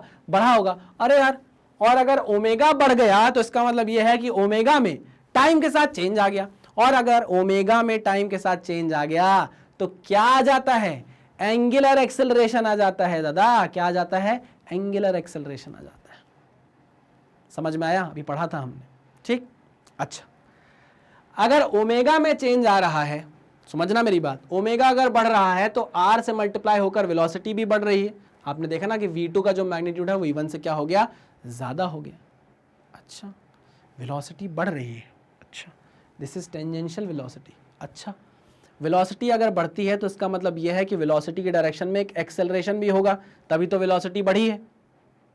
नहीं, अगर वेलोसिटी बढ़ी है तो पक्की बात है कि वेलोसिटी के डायरेक्शन में ही एक्सेलरेशन होगा, तभी ऐसा हो सकता है, नहीं तो नहीं होगा। अच्छा, हाँ हाँ हाँ हाँ सर, याद है, ऐसा हमने पढ़ा है। तो इसका मतलब यह है कि इसी डायरेक्शन में एक एक्सेलरेशन भी एग्जिस्ट कर रहा होगा, इस डायरेक्शन में एक एक्सेलरेशन भी एग्जिस्ट कर रहा होगा, और उसी एक्सेलरेशन को आप क्या बोलते हो? Tangential acceleration. उसी एक्सेलरेशन को आप क्या बोलते हो बेटा? Tangential acceleration. और ये टेंजेंशियल एक्सेलरेशन और कुछ नहीं करता, ये टेंजेंशियल एक्सेलरेशन सिर्फ और सिर्फ वेलोसिटी का मैग्नीट्यूड बढ़ाता है। सेंट्रीपिटल एक्सेलरेशन क्या कर रहा था? वेलोसिटी का डायरेक्शन चेंज कर रहा था, बार बार डायरेक्शन चेंज कर रहा था वेलोसिटी वेक्टर का। और यहां पर जो टेंजेंशियल एक्सेलरेशन है वो वेलोसिटी वेक्टर के मैग्नीट्यूड को लगातार चेंज करेगा। अरे दादा ध्यान से देखो ना, ओहो, लो ऐसे देख लो, वेलोसिटी वेक्टर को डिफाइन करने के लिए हमें चाहिए था मैग्नीट्यूड, है ना, और क्या चाहिए भाई? डायरेक्शन। वेलोसिटी को डिफाइन करने के लिए मैग्नीट्यूड चाहिए, डायरेक्शन चाहिए, है ना। तो वेलोसिटी का डायरेक्शन जब चेंज होता है तो उसके लिए रिस्पॉन्सिबल होता है सेंट्रीपिटल एक्सेलरेशन, उसके लिए रिस्पॉन्सिबल होता है बेटा सेंट्रीपिटल एक्सेलरेशन। मेरी बात समझे? हाँ सर समझ गए। और अगर हम बात करें मैग्नीट्यूड की, वेलोसिटी वेक्टर का अगर मैग्नीट्यूड चेंज हो रहा है तो उसके लिए रिस्पॉन्सिबल है बेटा कौन? Don Don Don Don. Romeo नाम मेरा, चोरी है काम मेरा। हाँ भाई, आप समझ में आया क्या बोलना चाह रहा हूं मैं? कि वेलोसिटी को अगर चेंज कराना है तो दो तरीके से चेंज कराया जा सकता है, या तो डायरेक्शन चेंज कर दो, या तो मैग्नीट्यूड चेंज कर दो, या तो दोनों चेंज कर दो। तो अगर सिर्फ डायरेक्शन में चेंज लेकर आ रहे हो तो वो कौन करेगा? Centripetal acceleration, AC। अरे हाँ, AC, जिसको आप AR भी बोलते हो, रेडियल एक्सेलरेशन। और अगर वेलोसिटी वेक्टर के मैग्नीट्यूड में चेंज लाना है तो वो कौन करता है? टेंजेंशियल एक्सेलरेशन, जिसको आप AT से जानते हो। समझे कि नहीं समझे? हाँ सर समझ गए, बहुत अच्छे से समझ गए, ठीक है, ओके। तो यहां पर हम देखते हैं the rate at which the magnitude of velocity changes along the tangent is called the tangential acceleration. एक बहुत ही प्यारी तरीके से ये चीज आपको यहां बताई गई है। क्या बोलकर बताई है कि AT क्या है बेटा? Rate of change of magnitude of tangential velocity. देखो, rate of change of magnitude of velocity changes along the tangent is called tangential acceleration. ये वेलोसिटी वेक्टर का मैग्नीट्यूड जब चेंज होता है विद रिस्पेक्ट टू टाइम तो हम बोलते हैं क्या एग्जिस्ट कर रहा है भाई? टेंजेंशियल एक्सेलरेशन एग्जिस्ट करता है। ये बात आप कभी नहीं भूलोगे, भले ही अपना नाम भूल जाओ, कहीं का पता भूल जाओ, अपनी गर्लफ्रेंड का नाम भूल जाओ, अपने बॉयफ्रेंड का नाम भूल जाओ, लेकिन बेटा ये चीज तो अब तुमको भूलने मैं नहीं दूंगा। मेरे आंखों में देखो, सब छोड़ो, पेन वैन कॉपी वॉपी सब छोड़ दो, 1 मिनट के लिए छोड़ो छोड़ो छोड़ो छोड़ो, अरे चीटिंग नहीं, छोड़ो, इधर देखो। सेंट्रीपिटल एक्सेलरेशन का क्या काम है बेटा? उसको किससे लेना देना होता है? उसको सिर्फ वेलोसिटी वेक्टर के डायरेक्शन से लेना देना होता है। अगर वेलोसिटी वेक्टर का डायरेक्शन चेंज हो रहा है तो सेंट्रीपिटल एक्सेलरेशन है। और अगर आप बात करो टेंजेंशियल एक्सेलरेशन की तो उसको लेना देना है बेटा किससे? वेलोसिटी वेक्टर के मैग्नीट्यूड से लेना देना है, और किसी चीज से उसको लेना देना नहीं। क्लियर? पक्का? 100%? चलो, तो क्या ऐसा हो सकता है कि सर्कुलर मोशन एग्जिस्ट कर रहा हो? ऐसा हो सकता है क्या कि सर्कुलर मोशन एग्जिस्ट करे, उसमें सेंट्रीपिटल एक्सेलरेशन एग्जिस्ट करे लेकिन टेंजेंशियल एक्सेलरेशन एग्जिस्ट ना करे? ऐसा हो सकता है क्या? क्या सर, क्या बोला आपने? एक बार वीडियो थोड़ा पीछे करो और फिर से मेरा क्वेश्चन सुनो, मैं आपसे क्या बोलना चाह रहा हूं। मैंने बोला कि क्या ऐसा हो सकता है सर्कुलर मोशन में कि सेंट्रीपिटल एक्सेलरेशन बस एग्जिस्ट करे, टेंजेंशियल ना करे? ऐसा हो सकता है क्या? लिखकर बताता हूं मैं ये बोल रहा हूं कि centripetal acceleration is not zero but tangential acceleration is zero. ऐसा हो सकता है क्या? ऐसा कब होगा अगर हो सकता है तो? सर ऐसा तब होगा जब यूनिफॉर्म सर्कुलर मोशन होगा। जब क्या होगा? यूनिफॉर्म सर्कुलर मोशन होगा। क्या होगा? यूनिफॉर्म सर्कुलर मोशन होगा। और अगर नॉन यूनिफॉर्म सर्कुलर मोशन हुआ तो यूनिफॉर्म सर्कुलर मोशन में हमको पता है कि भाई हमारे जो वेलोसिटी की सिर्फ डायरेक्शन होती है वही चेंज होती है, वेलोसिटी का मैग्नीट्यूड चेंज नहीं होता। इसलिए यहां पर टेंजेंशियल एक्सेलरेशन 0 है, सेंट्रीपिटल एक्सेलरेशन 0 नहीं है। और अगर हम ऐसा बोल दें कि सेंट्रीपिटल एक्सेलरेशन भी 0 नहीं है और टेंजेंशियल एक्सेलरेशन भी 0 नहीं है, इसका मतलब यह है कि पक्की बात है कि वेलोसिटी का मैग्नीट्यूड भी चेंज हो रहा होगा, वेलोसिटी की डायरेक्शन तो वैसे भी चेंज हो रही है क्योंकि सर्कुलर मोशन है। लेकिन एक किस टाइप का सर्कुलर मोशन होगा फिर? Non uniform circular motion. नाम में ही नॉन यूनिफॉर्म है यार, नॉन यूनिफॉर्म सर्कुलर मोशन। बात समझ में आई? जी सर समझ में आ गई, पक्का। चलो तो ये देखो यार, अपने दिमाग में आप इसको, इस चीज को संभाल के रखना है, ठीक है ना। आपको हो सकता है 4 ऑप्शन में दे दिया जाए कि भाई यूनिफॉर्म सर्कुलर मोशन में क्या होता है, इन चारों में से ये इक्वल होगा, ये नहीं होगा, ये होगा, नहीं होगा, ऐसे करके 4 ऑप्शन बना देगा और बोलेगा बताओ इसमें से कई कौन सा ऑप्शन सही है। तो आपको ये दोनों केस याद होने चाहिए, यूनिफॉर्म सर्कुलर मोशन का भी और नॉन यूनिफॉर्म सर्कुलर मोशन का भी। पक्की बात है? हाँ सर पक्की बात है। चलिए आगे बढ़ते हैं। अब देखिए अगर हम बात करें टेंजेंशियल एक्सेलरेशन की, देखो टेंजेंशियल एक्सेलरेशन की, इसकी डायरेक्शन 2 हो सकती है, या तो ये वेलोसिटी वेक्टर के डायरेक्शन में हो या तो वेलोसिटी वेक्टर के अपोजिट हो। क्या मैंने ऐसा कभी बोला आपसे कि टेंजेंशियल एक्सेलरेशन होने से हमेशा वेलोसिटी का मैग्नीट्यूड बढ़ेगा? नहीं, मैंने ये बोला टेंजेंशियल एक्सेलरेशन होने से वेलोसिटी का मैग्नीट्यूड चेंज होगा। अंतर है भाई, चेंज होने का मतलब है वो बढ़ भी सकता है वेलोसिटी का मैग्नीट्यूड और कम भी हो सकता है, समझ रहे हो। अगर टेंजेंशियल एक्सेलरेशन का डायरेक्शन वेलोसिटी वेक्टर के डायरेक्शन के अलोंग होगा तो हम बोलेंगे कि वेलोसिटी वेक्टर का मैग्नीट्यूड बढ़ेगा, और अगर वेलोसिटी वेक्टर के डायरेक्शन के अपोजिट आपके टेंजेंशियल एक्सेलरेशन की डायरेक्शन होगी तो वेलोसिटी वेक्टर का मैग्नीट्यूड क्या होगा? गिर जाएगा। वही चीज यहां लिखी हुई है, if tangential acceleration is directed in the direction of velocity vector then the speed of the particle increases. Magnitude बढ़ रहा है वेलोसिटी वेक्टर का, ठीक है समझ गए। And if the tangential acceleration is directed opposite to the velocity then the speed of the particle decreases. Okay okay okay, समझ गए, चलो वेरी गुड। अब जरा कुछ और बात करते हैं, थोड़ी सी बात करेंगे, समझने की कोशिश करिएगा। मैंने अभी तक बात करी आपसे यूनिफॉर्म सर्कुलर मोशन की, है ना, यूनिफॉर्म सर्कुलर मोशन की अच्छे से बात करी। यूनिफॉर्म सर्कुलर मोशन में मैंने आपसे पूछा कि क्या बताओ सेंट्रीपिटल एक्सेलरेशन होगा? 0 होगा क्या? नहीं, हमेशा एग्जिस्ट करेगा, चाहे यूनिफॉर्म हो चाहे नॉन यूनिफॉर्म हो, सेंट्रीपिटल एक्सेलरेशन तो एग्जिस्ट करता ही करता है अगर सर्कुलर मोशन होगा तो, ठीक है सर। और क्या बात करी? और मैंने ये बोला कि यूनिफॉर्म सर्कुलर मोशन में वेलोसिटी वेक्टर का मैग्नीट्यूड क्या होता है? कांस्टेंट होता है, लगातार। अच्छा, इसका मतलब ये हुआ कि जो वेलोसिटी वेक्टर का मैग्नीट्यूड होता है वो और कुछ नहीं होता, वो होता है आर ओमेगा, वो भी क्या होता है? कांस्टेंट होता है, लगातार। आर तो वैसे ही कांस्टेंट है, इसका मतलब ये हुआ कि ओमेगा क्या है भाई? लगातार कांस्टेंट है। और अगर ओमेगा लगातार कांस्टेंट है और ओमेगा में चेंज नहीं आ रहा तो हम बोलेंगे change in omega is equal to 0। अगर ओमेगा में कोई चेंज नहीं आ रहा है विथ रिस्पेक्ट टू टाइम, अगर ओमेगा में कोई चेंज नहीं आ रहा है विथ रिस्पेक्ट टू टाइम तो आप ये बोल दोगे कि अल्फा क्या है? 0 है। अच्छा, अल्फा 0 है।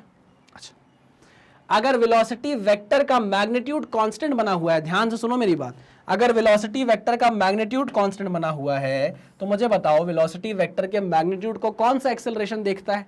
टेंजेंशियल एक्सेलरेशन देखता है। ओ ओ ओ ओ ओ, इसका मतलब यह हुआ कि टेंजेंशियल एक्सेलरेशन भी क्या हुआ?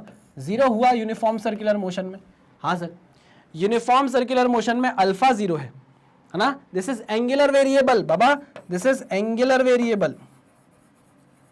ये क्या है? ये एंगुलर वेरिएबल है। And what is this? This is linear variable, this is linear variable. और सर अभी थोड़ी देर पहले आपने हमको एंगुलर वेरिएबल और लीनियर वेरिएबल के बीच में एक रिलेशनशिप बताया था, जहां पर आपने स्टार बनाकर हमें बोला था कि थोड़ी देर बाद अभी हम बात करेंगे इस बारे में। S is equal to are theta angular variable का रिलेशन लीनियर वेरिएबल से, V is equal to are omega angular variable का रिलेशन लीनियर वेरिएबल से, A is equal to are alpha. मैंने बोला था ये जो A है ये आगे जाके आपको पता चलेगा कि टेंजेंशियल एक्सेलरेशन है। A alpha is the angular variable, A is the linear variable. अब यहां पर बेटा जब मैंने ये बोला कि यार वेलोसिटी का मैग्नीट्यूड चेंज नहीं हो रहा है, वो कांस्टेंट बना हुआ है, मतलब टेंजेंशियल एक्सेलरेशन 0 है। ओहो हो, अल्फा भी 0 है। आई मेरी बात समझ में? तो आपने जो वहां रिलेशनशिप सेटअप करके हमें बताया था acceleration is equal to are alpha, तो हमें समझ में आया ये जो एक्सेलरेशन है ये तो सेंट्रिपिटल भी हो सकता था, टेंजेंशियल भी हो सकता था, लेकिन आपने जैसे बताया कि अगर अल्फा 0 होता है तो एक्सेलरेशन AT 0 हो जा रहा है, AC थोड़ी ना 0 हो रहा है। अरे भैया AC थोड़ी ना 0 है, देखो ना AC कहीं 0 है? AC 0 नहीं है। AC 0 नहीं है, इसका क्या मतलब है? इसका मतलब ये हुआ बेटा कि ये जो एक्सेलरेशन था ये और कुछ नहीं, this is the tangential acceleration which is nothing but equal to are alpha. बात समझ में आ गई? हाँ सर समझ में आ गई। पक्का? जी सर पक्का, 100%, कोई भी दिक्कत हमको नहीं है। इसलिए ये जो एक्सेलरेशन होता है this is tangential acceleration, this is angular acceleration. तो एंगुलर एक्सेलरेशन और टेंजेंशियल एक्सेलरेशन के बीच में ये रिलेशन होता है। पक्की बात? 100%? हाँ सर 100%। ठीक है ना, ये आप सीधे सीधे भी निकाल सकते हो, कोई बड़ी बात नहीं थी। V is equal to are omega आप सबको पता है ना। अगर आप dv बाई dt करोगे, dv by dt is equal to R constant है तो d ओमेगा बाई dt हो जाएगा। dv by dt is nothing but dv by dt is nothing but, अच्छा ये dv बाई dt क्या है? सुनना मेरी बात ध्यान से, ये जो आप लिख रहे हो ये क्या है? ये वेलोसिटी वेक्टर का मैग्नीट्यूड है, आर ओमेगा जो आपने लिखा है। इसी वेलोसिटी वेक्टर के मैग्नीट्यूड को का जब आप रेट ऑफ चेंज निकालोगे तो आपको क्या मिलेगा? R D omega by D T, और इसी को आप क्या बोलते हो? Tangential acceleration R into alpha. इस तरीके से भी मैं आपको बता सकता था, कोई बड़ी बात नहीं है, चाहे आप ऐसे समझो चाहे ऐसे समझो। ऐसे मैंने आपको 2 लाइन में बता दिया, ऐसे मैंने आपको बहुत अच्छे से रूट तक जाकर बताया कि अच्छा ये AT क्यों है, ये AC क्यों नहीं। क्लियर? जी सर बिल्कुल, बहुत अच्छे से। अच्छा AC और AT दोनों लीनियर है भैया, AC एंड AT ये दोनों क्या है? लीनियर है, दोनों लीनियर वेरिएबल है।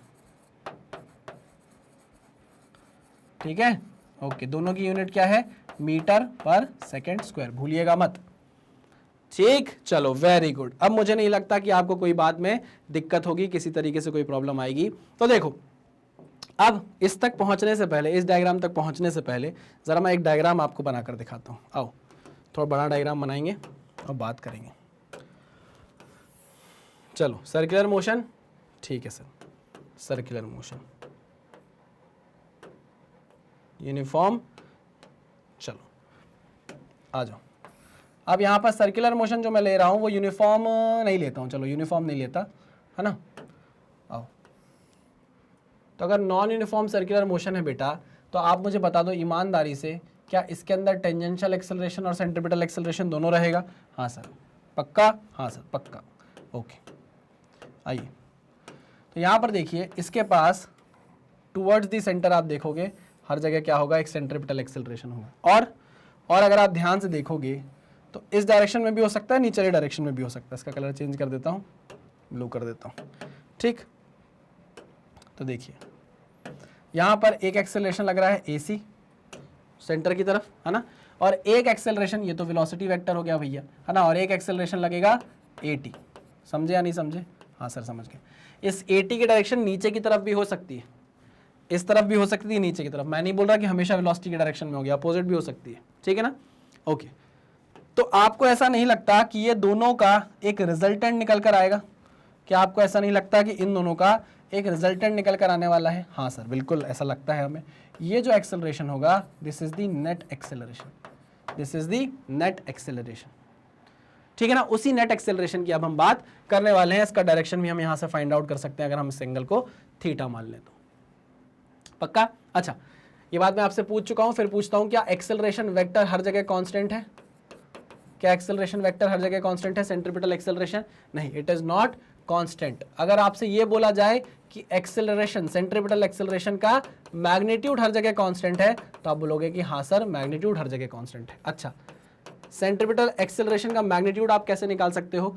मैंने आपको फॉर्मूला बताया है v square by r plus is equals to are omega square is equals to v omega. क्या?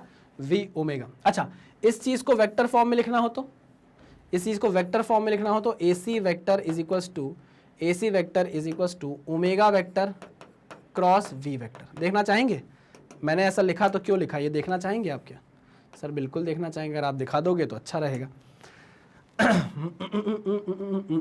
चलो हमको एक नई स्लाइड लेनी पड़ेगी, तब आपको अच्छे से समझ में आएगा। आइए देखिएगा ये क्या हो रहा है भाई, सर्कुलर मोशन हो रहा है। क्या हो रहा है, सर्कुलर मोशन हो रहा है। ठीक, ओके। ओमेगा की डायरेक्शन बनाऊं उसमें ज़रा मैं, this is the direction of omega, ऊपर की तरफ, okay, and this is the direction of velocity, this is the direction of velocity, ठीक है ना, okay. This is omega vector, this is velocity vector बेटा। ठीक, आपने देखा omega cross V, omega cross V, this is omega, this is V, omega cross V, omega cross V. तो अंगूठे की डायरेक्शन कहाँ है, अंदर की तरफ है बेटा, अंगूठे की डायरेक्शन अंदर की तरफ है। इसका मतलब ये हुआ कि जो सेंट्रीपिटल एक्सेलरेशन होगा वो अंदर की तरफ होगा। बात समझ में आई? हाँ सर। तो इसलिए मैं बोल रहा था कि AC वेक्टर को अगर आपको वेक्टर फॉर्म में लिखना है तो आप कैसे लिखोगे, omega vector cross V vector. वाह, एकदम क्रिस्टल क्लियर सर, एकदम क्रिस्टल क्लियर। पक्का? जी सर, एकदम पक्का है, शानदार। ये सारी चीज़ें आपको समझ में आ गई है। चलो भाई, अब ज़रा बात करते हैं नेट एक्सेलरेशन की। किसकी बात करते हैं? नेट एक्सेलरेशन की। ठीक है, इसे वेक्टर फॉर्म लिख देता हूँ, वेक्टर फॉर्म।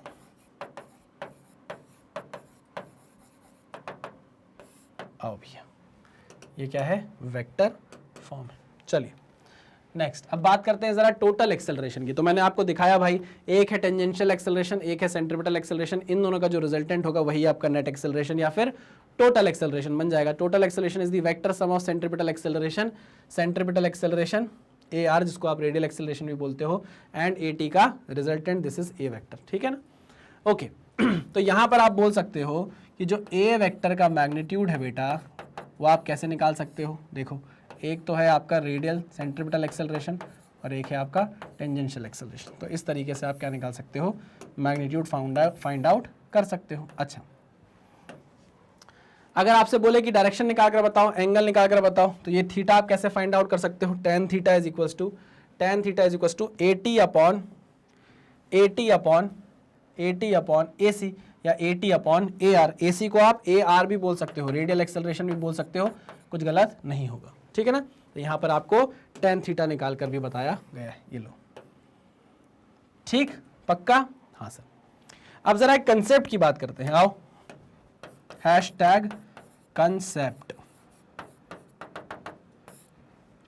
आपने देखा होगा मैंने dv वेक्टर अपॉन dt लिखा, इसको मैंने AT बोला।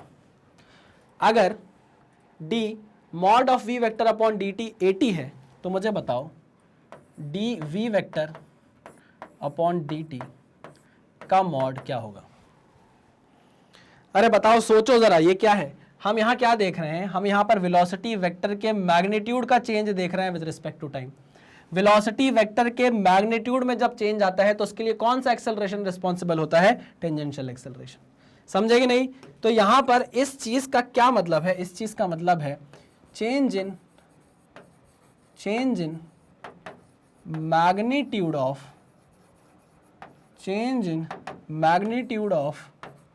velocity, change in magnitude of velocity with respect to time, with respect to time, with respect to time। समझे कि नहीं समझे? हाँ सर, बिल्कुल समझ गए। और इसका क्या मतलब है, इसका क्या मतलब है, this is the magnitude of rate of change of velocity, total velocity. This is the magnitude of rate of change of velocity, मतलब ये टोटल एक्सेलरेशन है। मतलब ये क्या है, this is the total acceleration, जिसको आप नेट एक्सेलरेशन बोल रहे हो।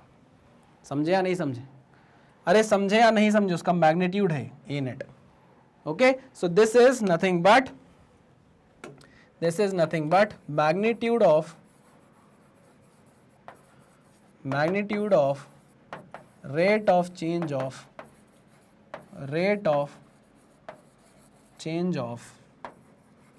velocity, rate of change of velocity. ठीक, समझ में आया? दोनों में अंतर है भाई, दोनों में एक पतले से धागे बराबर का अंतर है। अगर आप वो नहीं पकड़ पाओगे तो दिक्कत वाली बात हो जाएगी। यहां पर हम सिर्फ वेलोसिटी वेक्टर के मैग्नीट्यूड में चेंज देख रहे हैं विद रिस्पेक्ट टू टाइम, और यहां पर हम पूरी वेलोसिटी में चेंज देख रहे हैं विद रिस्पेक्ट टू टाइम, उसका मैग्नीट्यूड निकाल रहे हैं।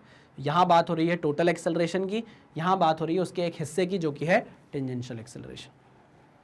ठीक, पक्का, अच्छे से समझ में आया? जी सर समझ में आ गया है। तो चलो आगे बढ़ते हैं। कुछ इंपॉर्टेंट पॉइंट्स। पहला क्या पॉइंट है? In uniform circular motion the speed of the particle is constant. ठीक है, वेलोसिटी वेक्टर का मैग्नीट्यूड कांस्टेंट रहता है। It's tangential acceleration should be zero. अब वेलोसिटी वेक्टर का मैग्नीट्यूड क्या है भाई? कांस्टेंट बना हुआ है, तो ऑब्वियस सी बात है टेंजेंशियल एक्सेलरेशन क्या हो जाएगा?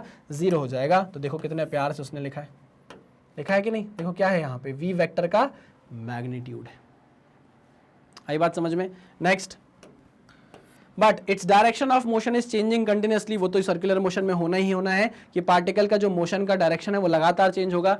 It means its velocity is changing. Okay, it should have centripetal acceleration और radial acceleration, hence this net acceleration is equal to centripetal acceleration. मतलब यूनिफॉर्म सर्कुलर मोशन में जो नेट एक्सेलरेशन होता है वो सेंट्रीपिटल एक्सेलरेशन के बराबर होता है। तो ये तो हमको भी पता था, ऑब्वियस ये बात है, कोई ऐसा रॉकेट साइंस तो है नहीं है। चलो आगे बढ़ते हैं। नेक्स्ट इंपॉर्टेंट पॉइंट क्या है? अच्छा, differentiation of speed. It is nothing but differentiation of speed. क्यों? क्योंकि यहां पर वेलोसिटी का मैग्नीट्यूड है, गिव्स अस टेंजेंशियल एक्सेलरेशन। बता चुका हूं, बहुत अच्छे से आपको ये बता देगा, याद करा देगा। जो मेरे नोट्स है आपको बहुत अच्छे से याद करा देंगे भाई कि इसको क्या बोलते हैं, डिफरेंशिएशन ऑफ वेलोसिटी वेक्टर का मैग्नीट्यूड यानी कि tangential acceleration. Next point, differentiation of velocity vector V vector gives total acceleration. ये देखो आपको यहां पर क्या मिल रहा है? ए नेट मिल रहा है, टोटल एक्सेलरेशन मिल रहा है। समझे या नहीं समझे? हाँ सर समझ गए, very good. dv vector upon dt का mod and d mod of v vector upon dt आपको क्या देगा? अलग अलग फिजिकल क्वांटिटीज देगा, सेम नहीं होगी। एक होगी आपकी टोटल एक्सेलरेशन का मैग्नीट्यूड, एक होगा आपके टेंजेंशियल एक्सेलरेशन। एक होगा आपका टेंजेंशियल एक्सेलरेशन, एक होगा आपका टोटल एक्सेलरेशन। ठीक है, नीचे लिखा हुआ है dv बाई dt का mod is the magnitude of rate of change of velocity. Okay, that is magnitude of total acceleration. Okay, and dv vector यानी कि d of mod of v vector upon dt is rate of change of speed, that is tangential acceleration. I hope आपको ये बात बहुत अच्छे से समझ में आ गई होगी। आगे बढ़े। आगे बोल रहा है द सेंट्रीपिटल एक्सेलरेशन और normal acceleration. Radial, normal, centripetal सब इसको बोलते हैं। और radial acceleration is given bye v square by r omega square या फिर v ओमेगा या फिर v ओमेगा। ठीक है, ओके, सारे फॉर्मूलेज मैं आपको पहले ही अच्छे से याद करवा चुका हूं। Next, here we have derived the formula of centripetal acceleration under condition of constant speed and the same formula is applicable even when speed is variable। अगर स्पीड वेरिएबल होगा तो भी आप ये फॉर्मूला लगा सकते हैं। ठीक है ना, पक्की बात? Okay, very good. तो हमने सारे पॉइंट्स पढ़ लिए, आगे बढ़े। अब बात यह है कि यार कुछ क्वेश्चंस हम कर लेते हैं, क्वेश्चंस की प्रैक्टिस हो जाएगी तो अच्छा रहेगा। डीपीपी में आपको अलग क्वेश्चंस देखने को मिल जाएंगे।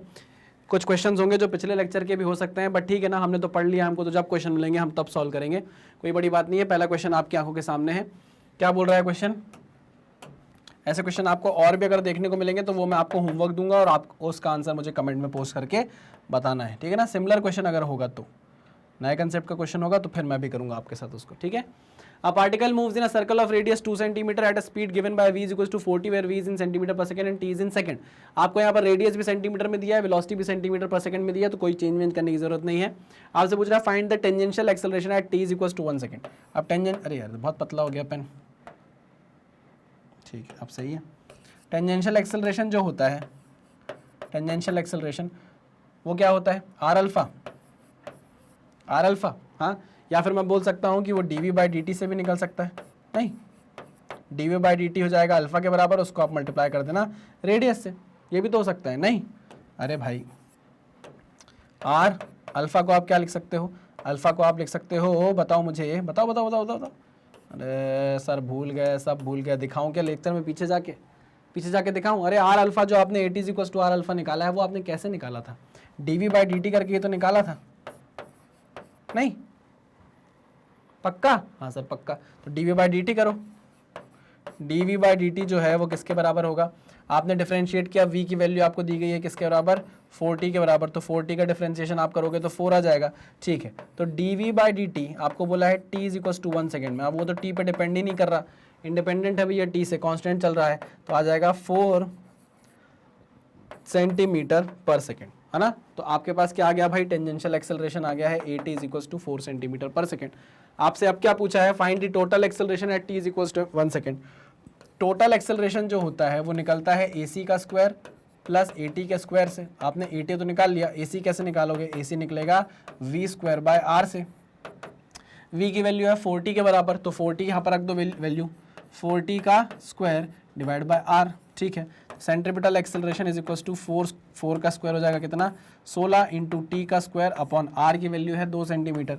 अच्छा, आपको सेंट्रीपिटल एक्सेलरेशन निकालना है t is equal to 1 second पे, तो centripetal acceleration at t is equal to 1 second पे हम निकालते हैं। t की वैल्यू आप 1 पुट करोगे तो 1 का स्क्वायर इंटू 16/2 कट जाएगा, कितना आ जाएगा 8, तो 8 सेंटीमीटर पर second is the centripetal acceleration at t is equal to 1 second. at is 4 centimetre पर second at t is equal to 1 second. अब आपसे बोल रहा भाई टोटल एक्सेलरेशन निकाल कर बताओ, तो a is equal to under root किसका स्क्वायर भाई, 4 का स्क्वायर प्लस 8 का स्क्वायर, ठीक है ना। ये हो जाएगा कितना, अंडर रूट 80, है ना। यानी कि ये हो जाएगा a इज इक्वल टू 4 चौको 16 पंचे 80, यानी कि 4√5 सेंटीमीटर पर सेकेंड। क्लियर, पक्का जी सर पक्का, 100% जी सर 100%। तो आंसर आपका आ गया है कितना, 4√5 सेंटीमीटर पर सेकेंड। बन गया क्वेश्चन।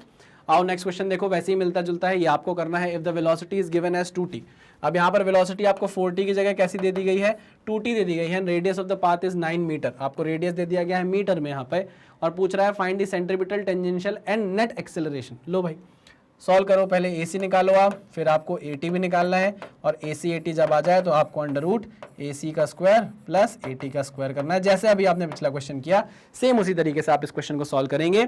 और मुझे कमेंट में बताएंगे, अगर भागे तुम लोग तो तुम लोग को मेरी कसम है भाई, मैं अपने घर वालों का इकलौता बेटा हूँ, मेरी कसम है तुम लोगों को, है पूरा क्वेश्चन का मुझे यहाँ पर जवाब चाहिए है कमेंट में, ठीक है। जितने भी बच्चे मुझे देखते हैं सबके आंसर चाहिए मुझे। नेक्स्ट क्वेश्चन आ गया है, if angular velocity is given as 2t and radius of the path is 2 meter. क्या, if angular velocity is given as 2t, अच्छा ओमेगा दे दिया है आपको 2t के बराबर, and radius of path is 2 metre, find the time after which tangential acceleration makes 37 degrees. अच्छा theta आपको दे दिया गया है, 37 डिग्री का एंगल बनाए with the net acceleration. Find the time after which tangential acceleration makes 37 degrees with the net acceleration. Okay okay okay, चलो diagram बना लें। सबसे पहले तो मान लीजिए हमारा सर्कुलर मोशन हो रहा है, ये हमारा पार्टिकल है, इसके पास टेंजेंशियल एक्सेलरेशन की डायरेक्शन ये है, सेंट्रीपिटल की टुवर्ड्स द सेंटर होती है, वो हमने लिख दी है। यहाँ पर आ गई मान लीजिए ये टोटल एक्सेलरेशन ए की डायरेक्शन, ठीक है। ये बोल रहा है find the time after which the tangential acceleration makes 37 degrees with the net acceleration, 37 degrees with net acceleration, ठीक है ना। ओके, तो आप बोल सकते हो tan 37 जो है वो कितना होगा, बता सकते हो क्या मुझे, परपेंडिकुलर अपॉन बेस, यानी कि 3/5 लिख के रख लेता हूँ मैं। ये हो जाएगा किसके बराबर, AC अपॉन AT के, है ना, AC अपॉन AT के। Clear, okay sir, very good. आगे क्या क्या दिया है आपको, ओमेगा दिया हुआ है, रेडियस दिया हुआ है, थीटा दिया हुआ है। चलिए हम कोशिश करते हैं कि ओमेगा से हम कुछ निकाल पाए। आप बोलते हो ना कि सर अप्रोच डेवलप नहीं होती, हमको समझ नहीं आता क्वेश्चन कैसे स्टार्ट करें, तो ये सारी चीज़ें हमको दे के रख दी गई हैं। अब हमने कहा भाई अप्रोच स्टार्ट कैसे करें, क्वेश्चन को देखें और समझें कैसे। तो मुझे ओमेगा दिया हुआ है और मुझे पता है कि अगर मुझे वहां पर AC मिल जाए तो मैं AT निकाल सकता हूं, समझ रहे हो। और फिर मुझे टाइम निकालना है, मैं टाइम भी निकालूंगा, कोई बड़ी बात नहीं है। आ जाओ, यहां पर ओमेगा जो मुझे दिया हुआ है मैं इसका क्या करूं, सोचो, थोड़ा सा दिमाग लगाओ। क्या मैं ओमेगा से AC निकाल सकता हूं किसी भी तरीके से? क्या मुझे टाइम पता करने को बोला है? हाँ सर, मुझे टाइम पता करने को बोला है। Find the time after which the tangential acceleration makes 37 degree. Okay, मैं क्या करता हूं, मुझे पता है कि जो omega D omega by d T जो होता है वो होता है अल्फा के बराबर। किसके बराबर? अल्फा के बराबर। पक्का? हाँ सर। तो चलो मैं अल्फा निकालता हूं d omega by D t करके। D omega by D t करूंगा तो कितना आ जाएगा? 2 आ जाएगा। समझे कि नहीं समझे? हाँ सर समझ गया। पक्का जी पक्का। तो अल्फा की वैल्यू आ गई 2 रेडियन पर सेकेंड स्क्वायर। ये क्लियर है? ये क्लियर है? हाँ सर, अल्फा की वैल्यू आ गई, अल्फा की वैल्यू आ गई, अल्फा की वैल्यू आ गई। क्या करें? अल्फा के साथ अगर मैं रेडियस मल्टीप्लाई कर देता हूं तो मुझे क्या मिलता है? टेंजेंशियल एक्सेलरेशन मिलता है। Very good. तो AT is equal to are alpha. ठीक है, आर की वैल्यू है 2 मीटर, अल्फा की वैल्यू है 2, तो यहां पर हमारे पास वैल्यू आ जाएगी 4 मीटर पर सेकेंड स्क्वायर। लो भैया टेंजेंशियल एक्सेलरेशन आ गया। टेंजेंशियल एक्सेलरेशन को यहाँ पुट करो तो 3/5, ये मैंने कैसे किया पता है ना, tan theta is equal to perpendicular upon base, तो AC upon 80, 3/5 is equal to AC upon 80 की वैल्यू आई है 4, तो यहाँ से AC की वैल्यू कितनी आ गई, 4 तिया 12/5, AC की वैल्यू आ गई है 12/5, ठीक, ओके।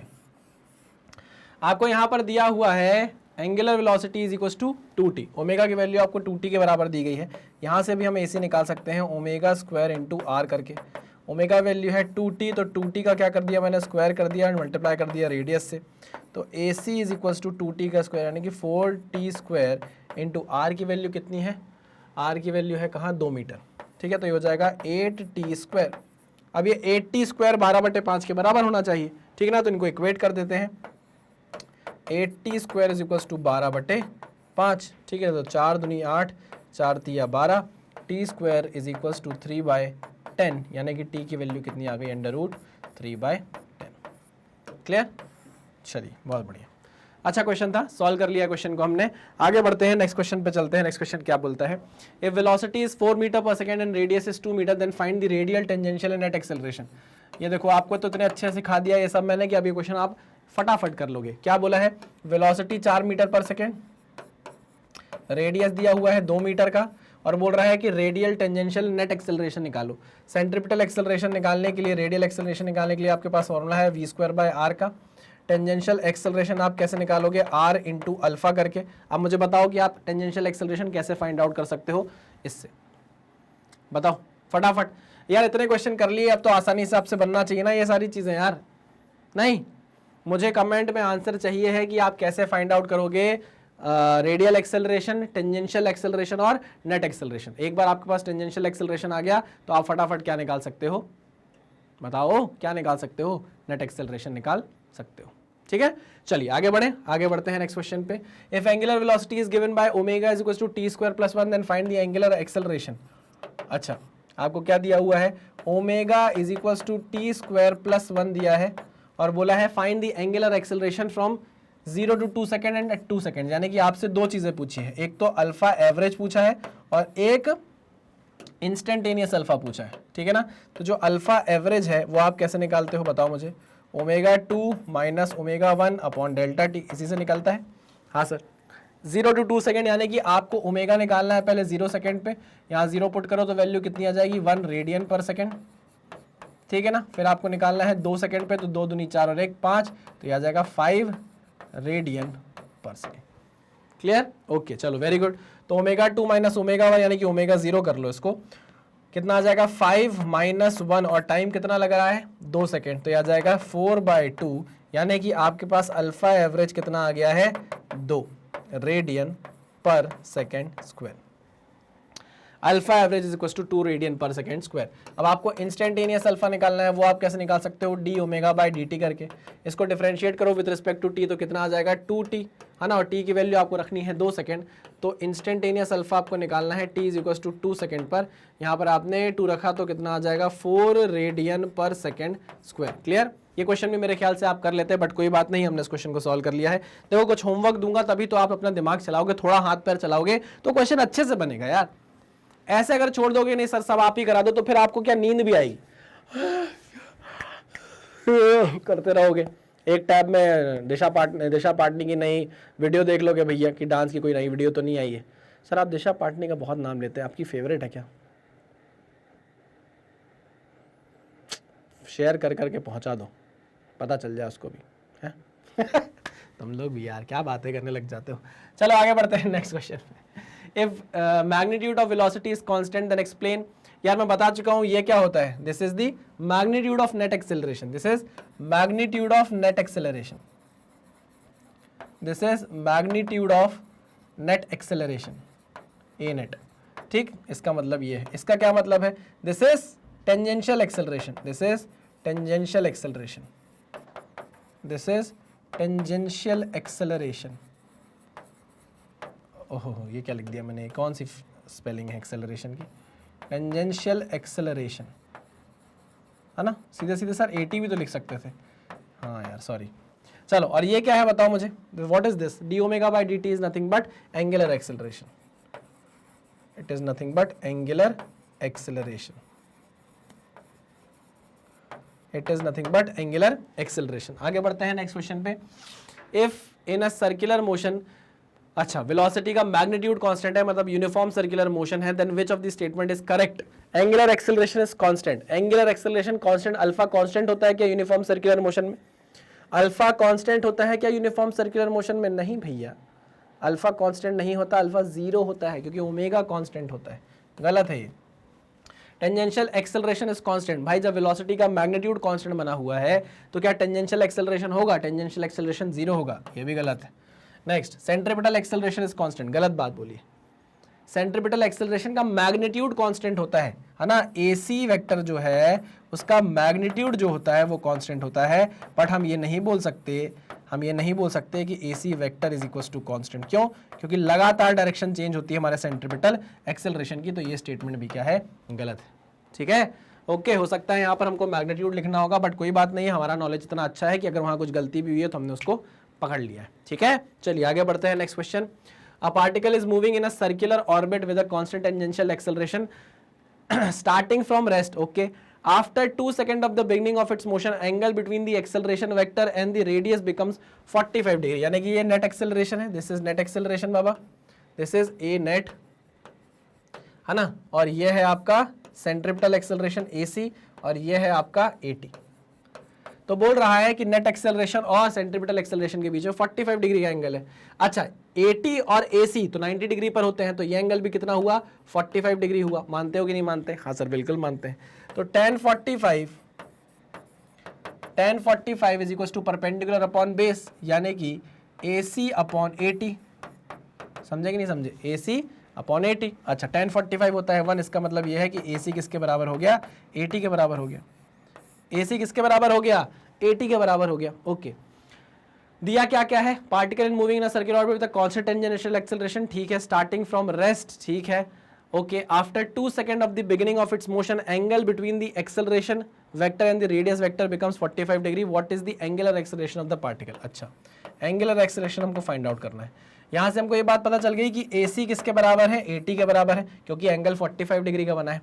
AC क्या होता है बेटा? ओमेगा स्क्वायर इंटू R, और AT क्या होता है? R into alpha. इसका मतलब ये हुआ कि अल्फा की वैल्यू किसके बराबर आ गई?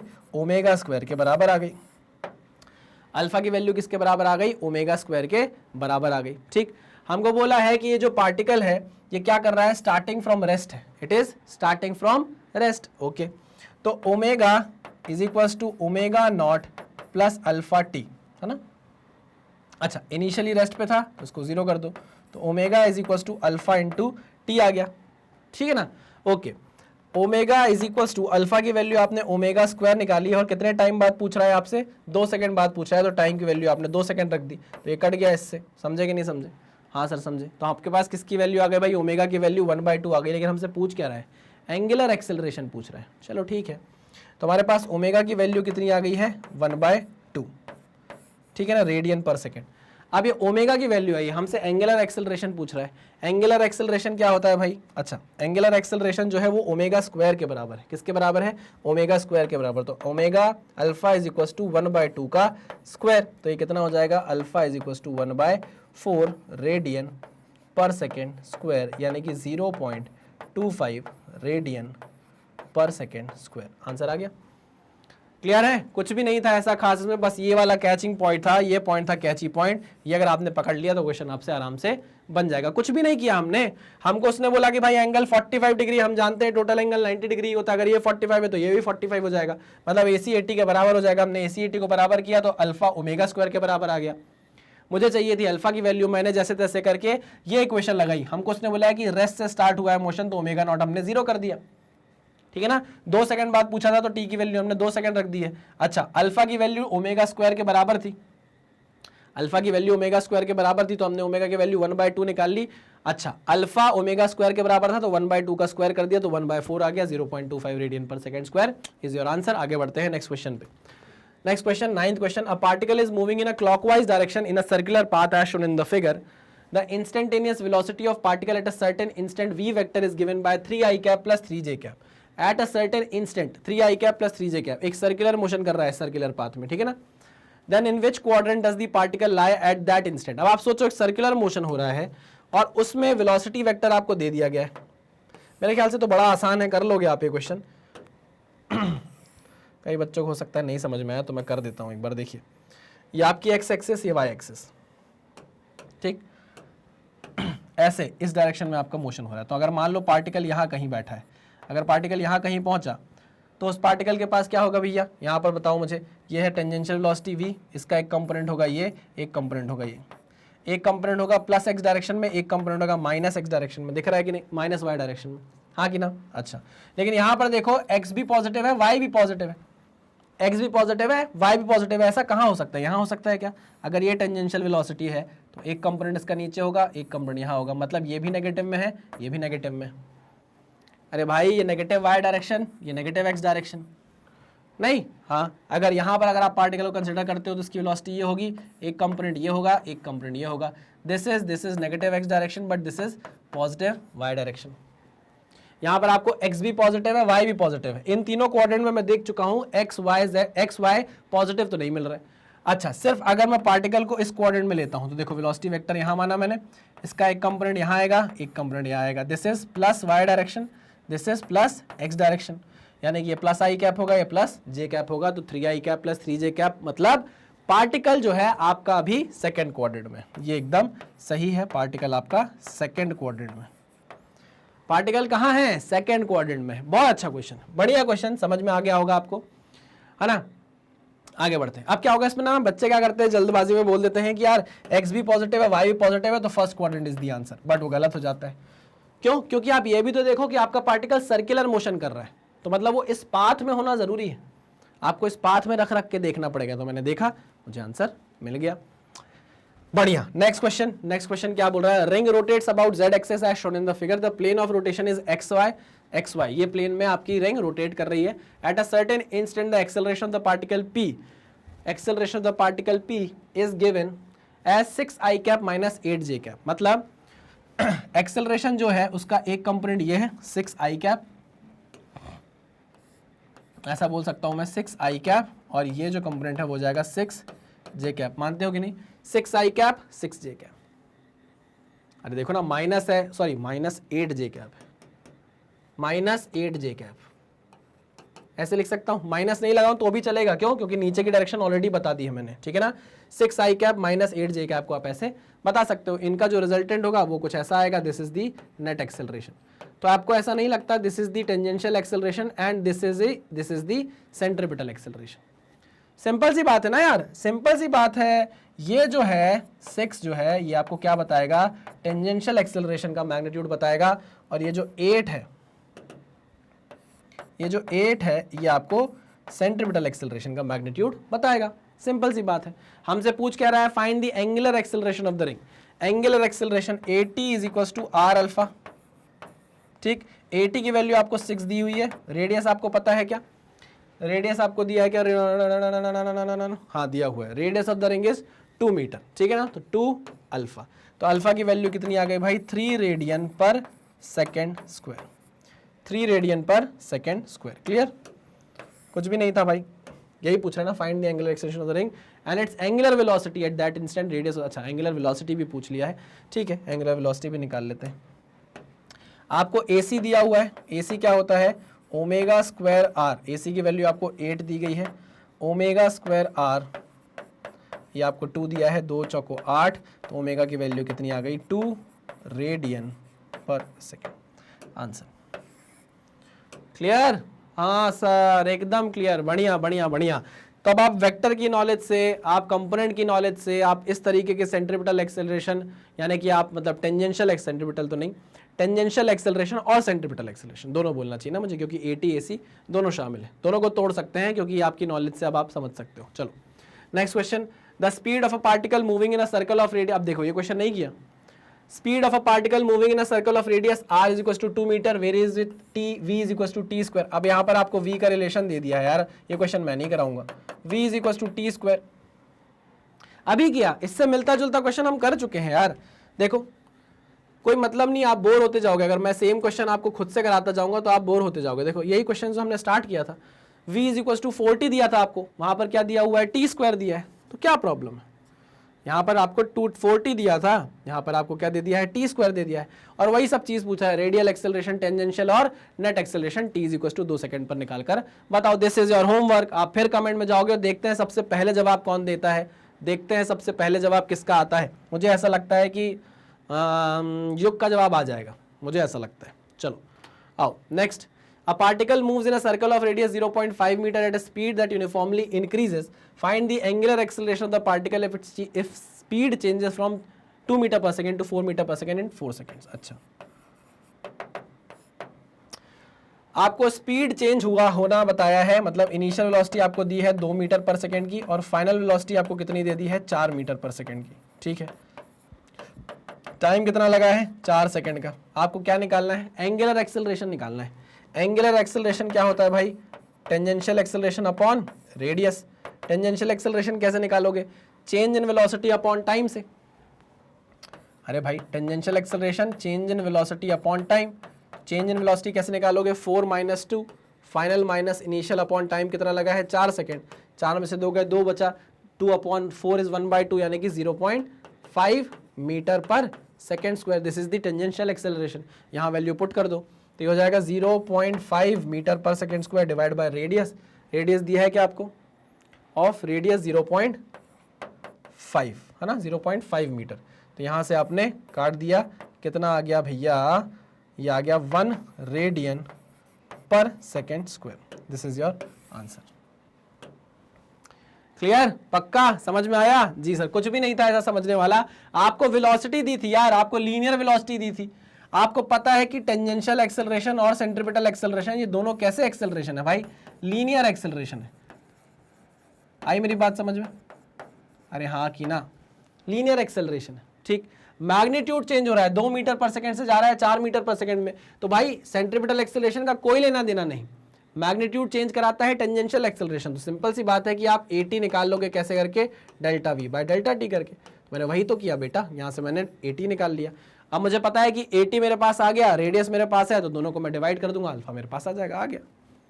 क्लियर? नेक्स्ट क्वेश्चन क्या है, 2 particles A and B are moving in uniform circular motion in concentric circles of radius RA and RB। चलो, एक सर्कल ये और एक सर्कल ये, कंसेंट्रिक सर्कल होने चाहिए भैया। ठीक है, ये कंसेंट्रिक सर्कल बना दिया मैंने। 2 particles A and B are moving, एक पार्टिकल है A ये एंड एक पार्टिकल है B। ठीक है, of radius RA and RB। अब बड़ा कौन है छोटा कौन है मुझे नहीं पता, RA RB इधर कर देता हूँ। This is your RB, this is the point B। Okay, ये पॉइंट B आपका यहाँ नहीं बनाया मैंने, पॉइंट B मैं इधर ले रहा हूँ। ठीक है ना, okay. With speed VA and VC। ठीक है भाई, यहाँ पर वेलोसिटी है इसकी VA और यहाँ पर इसकी वेलोसिटी है कितनी, VB। VA and VB, RA and RB था तो यहाँ VA एंड VB कर लो। क्या कर लो, VB कर लो। Their time period of rotation is same। Time period of rotation is same। Oh, TA is equals to TB है भैया, मतलब formula 2 pi by omega A is equals to 2 pi by omega B। यही तो formula है time period का। हाँ sir बिल्कुल सही कह रहे हो। अरे यार तो 2 पाई से 2 पाई कट गया। वो पूछ रहा है there time period of rotation is same, the ratio of angular speed of A to B। अरे यार क्या आएगा answer, omega A by omega B is nothing but 1:1। Answer क्या आ जाएगा, 1:1। सिंपल। क्लियर, आगे बढ़े? हाँ सर आगे बढ़ते हैं। Next, a body is whirled in a horizontal circle of radius 20 centimeter. It has an angular velocity of 10 radian per second. Omega आपको दे दिया है 10 रेडियन पर सेकेंड, रेडियस आपको दे दिया है 0.20 मीटर। अच्छा, और पूछा है what is its linear velocity, v is equals to r omega, v is equals to r omega. तो ये हो जाएगा 20/100 इंटू 10, 0 से 0 कटा, 0 से 0 कटा, वेलोसिटी आ जाएगी 2 मीटर पर सेकेंड। पक्का समझ में आ गया? कुछ भी नहीं था वैसे तो समझने वाला, सिंपल फॉर्मूला और answer. Next question, a point on the rim of a disc starts circular motion from rest and after time t it gains an angular acceleration given by alpha is equals to 3t minus t square. Calculate the angular velocity after 2 second. अब आपसे क्या बोल रहा है, alpha दे रहा है आपको 3t minus t square। ठीक, और क्या पूछ रहा है, एंगुलर वेलोसिटी आपसे पूछ रहा है। अच्छा, मुझे ये पता है कि जो D omega by D T होता है वो अल्फा के बराबर होता है, ये मुझे पता है कि नहीं पता? आपको दिया क्या है? अल्फा दिया हुआ है 3t माइनस टी स्क्वायर। आपसे क्या पूछ रहा है? ओमेगा पूछ रहा है, यही तो पूछ रहा है। Calculate the angular velocity after 2 second. क्या करोगे? इंटीग्रेट कर देंगे। अरे क्या करेंगे? इंटीग्रेट कर देंगे। D omega is equals to alpha into d t. लो भैया इंटीग्रेट करो, आपको ओमेगा मिल जाएगा। ठीक है, कर दे। आओ, तो ये बनेगा ओमेगा इज इक्वल्स टू, इसको इंटीग्रेट करो, 3t square divide by 2 minus 3t cube by 3। ये लो भैया, हमने इसको इंटीग्रेट कर दिया। अब मैंने वो स्टेप खा गया, मैं dt को यहाँ मल्टीप्लाई करता, फिर मैं dt को यहाँ मल्टीप्लाई करता, ये t स्क्वायर बाय 2 बनता है, t क्यूब बाय 3 बनता। मैंने एक स्टेप खा के सीधे सीधे क्या लिख दिया है? जो इंटीग्रेशन का रिजल्ट आता वो मैंने लिख दिया है। आपको ओमेगा चाहिए है आफ्टर 2 सेकेंड, तो जरा हम ओमेगा निकाल लेते हैं t इज इक्वल्स टू 2 पे। आओ, t इज इक्वल्स टू 2 पे, तो 3/2 इंटू 2 का square minus 2 cube by 3। Okay, बस कुछ नहीं, इसको काट दो। कट गया तो क्या बचा? जैसे पेड़ खजूर, 3 2 ज़ा 6 माइनस 8 बाय 3, तो ये हो जाएगा 6 3 18 माइनस 8 बाय 3, यानी कि हो जाएगा 10/3 radian per second. 10/3 radian per second. चलो next question. The wheel of a motor rotates with a constant acceleration of 4 radian per second square, यानी कि अल्फा आपको दिया हुआ है, यूनिट से पहचान पागल, unit alpha radian per second square. Alpha दिया हुआ है भैया 4 radian per second square. If the wheel starts from rest, omega not आपको दिया हुआ है 0। How many revolutions will it make in the first 20 seconds, time आपको दिया हुआ है 20 सेकेंड का। और रेवोल्यूशन पूछ रहा है, रेवोल्यूशन पूछ रहा है, एंगुलर डिस्प्लेसमेंट नहीं पूछ रहा, अभी रेवोल्यूशन पूछ रहा है। चलो तो हम यहाँ लगाते हैं अपना formula, theta is equals to omega not t plus half alpha t square. अब देखो इनिशियल वेलोसिटी तो 0 है, इसको खत्म कर दो, तो theta is equals to half, alpha की वैल्यू कितनी है बेटा? 4 रेडियन पर सेकेंड स्क्वायर, और टी का स्क्वायर यानी कि 20 का स्क्वायर, 20 इंटू 20। तो ये काट दिया मैंने, 2 दूनी 4, 2 दूनी 4 दूनी 8, हो जाएगा 800। थीटा की वैल्यू आ गई 800 रेडियन। ठीक है ना? अब बताओ, ये तो एंगुलर डिस्प्लेसमेंट आया है, रेवोल्यूशन कितने हुए? यार सिंपल सी बात है, अगर आप यहाँ से चलना चालू करते हो और एक रेवोल्यूशन कंप्लीट करते हो, आपने एक रेवोल्यूशन कंप्लीट किया, एक रेवोल्यूशन में आप 2 पाई रेडियन कवर करते हो। 2 पाई रेडियन एंगुलर डिस्प्लेसमेंट के बाद आप एक रेवोल्यूशन कंप्लीट कर रहे हो। ठीक है ना? तो 800 रेडियन के बाद क्या होगा बताओ मुझे? है, अगर आपको रेवोल्यूशन निकालने हैं तो आप क्या करोगे? इसको revolution is equals to angular displacement upon, अरे यार फॉर्मूला थोड़ा साइड में लिख देता हूं। देखो हमको पता हमको पता करना है कितना नंबर ऑफ रेवोल्यूशन हुआ है। एक रेवोल्यूशन किसके बराबर है? 2 पाई रेडियन के बराबर, है ना? तो आप लिख सकते हो कि जो 2 पाई रेडियन है उसमें होता है एक रेवोल्यूशन। तो ये जो आपने 800 रेडियन का खेल खेला है, इसमें कितने रेवोल्यूशन हुए होंगे बताओ? तो 800 divide by 2 pi, 800 divide by 2 पाई। ठीक है ना? इसको काटा, ये हो गया कितना? 400 डिवाइड बाय पाई, है ना? तो ये हो जाएगा कितना? पाई की वैल्यू होती है 1 अच्छा 130 समथिंग। इसको आप कैलकुलेट कीजिएगा, ऑलमोस्ट 130 समथिंग आएगा, ऑलमोस्ट 130 रेवोल्यूशन के बराबर आने वाला है। ठीक है, पक्का? हाँ सर पक्का। चलो बहुत बढ़िया, आगे बढ़ते हैं। नेक्स्ट क्वेश्चन का बोल लिया है, the wheel of a car accelerated uniformly from rest, लो from rest omega naught 0, rotates through 1.5 radian, theta दे दिया है आपको 1.5 रेड, सॉरी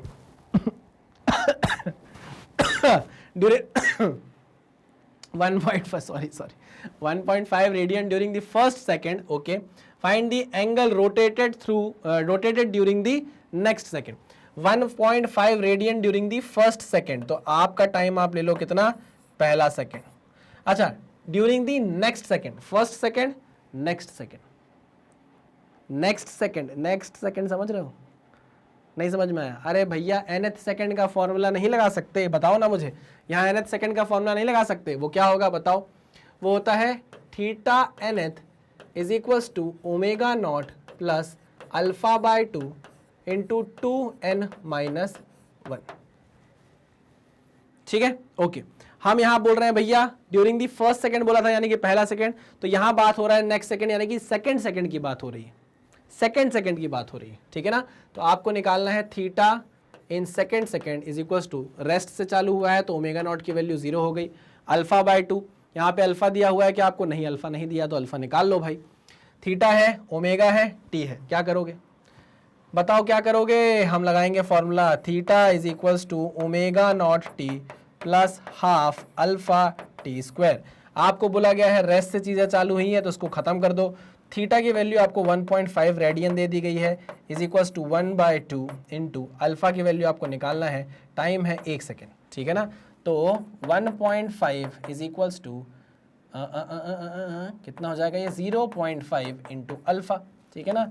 तो 1.5 divide by 0.5 is equals to alpha. Point आया कितना हो जाएगा, 5 3 15। तो अल्फा की वैल्यू कितनी आ गई बेटा, 3 radian per second square, 3 radian per second square. लो अल्फा आपका फंस रहा था यहाँ पे, अल्फा आपने निकाल लिया, उठाओ अल्फा की वैल्यू पुट करो, 3 radian per second square divide by 2 into 2 into 2, n की वैल्यू कितनी है 2 माइनस 1, कितना आ गया 3/2 ब्रैकेट में 2 दूनी 4 माइनस 1, कितना आ जाएगा ये 2 दूनी 4 माइनस 1 इज 3, 3 का 9/2 यानी कि 4.5 रेडियन। सही किया है कि नहीं, 3 का 9 divide by 2 is 4.5 radian. Clear है, चलिए आगे बढ़े, नेक्स्ट क्वेश्चन पे चलें। नेक्स्ट क्वेश्चन क्या बोलता है भाई, नेक्स्ट क्वेश्चन तो बोल रहा है हमसे a car is travelling long along a circular curve that has a radius of 64 metre. अच्छा, रेडियस आपको 64 मीटर दिया हुआ है कर्व का, ठीक है। आगे if it speed is 16 metre पर second and it's increasing uniformly at 3 metre पर सेकेंड स्क्वायर। अच्छा, इंक्रीजिंग स्पीड क्या कर रही है, इंक्रीज कर रही है, मतलब वेलोसिटी का मैग्नीट्यूड इंक्रीज कर रहा है 3 मीटर पर सेकेंड स्क्वायर से, यानी कि आपको दिया हुआ है 83 मीटर पर सेकेंड स्क्वायर। अच्छा, determine the magnitude of acceleration of car, यानी कि आपको नेट एक्सेलरेशन निकालना है, आपको क्या निकालना है, नेट एक्सेलरेशन निकालना है।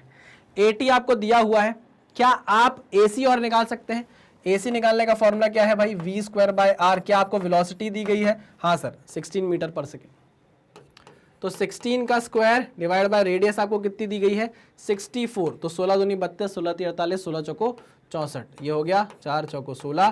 तो यहाँ से आपके पास AC कितना आ गया 4 मीटर पर सेकेंड स्क्वायर। कोई दिक्कत कोई परेशानी नहीं सर, आपके पास 80 है, आपके पास AC है, क्या आप टोटल एक्सेलरेशन नहीं निकाल सकते, वो 4 है ये 3 है, आंसर आ जाएगा 5 मीटर पर सेकेंड जब आप रिजल्टेंट निकालेंगे। तो दिख रहा है मुझे साफ साफ, AC का स्क्वायर प्लस 80 का स्क्वायर का रूट, 4 का स्क्वायर 16, 3 का स्क्वायर 9, 16 और 9 25, 25 का रूट लगाओगे 5 मीटर पर second square is your net acceleration. ठीक है, वेरी गुड भाई, नेट एक्सेलरेशन ला चुके हैं। ओह, नीट 2016, नीट 2016 का क्वेश्चन भाई, नीट 2016 का क्वेश्चन। ये क्वेश्चन मैं आधा कराऊंगा, आधा आपके ऊपर छोड़ूंगा, इतना तो बनता है। In the given figure acceleration is 15 metre पर सेकेंड स्क्वायर। ये एक्सेलरेशन आपको कितना दिया है भाई 15 मीटर पर सेकेंड स्क्वायर दिया, यानी कि ये टोटल एक्सेलरेशन है बेटा।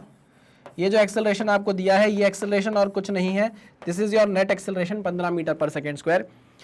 अच्छा, represents the total acceleration of particle moving in the clockwise direction of a circle of radius कितना 2.5 मीटर। आपको जो रेडियस दिया हुआ है वो कितना दिया है भाई 2.5 मीटर। ठीक, at a given instant of time the speed of the particle is, speed of the particle, आपसे स्पीड ऑफ द पार्टिकल पूछ रहा है। अच्छा, क्या करेंगे, मैं आपको थोड़ा सा सोचने पे मजबूर करता हूं।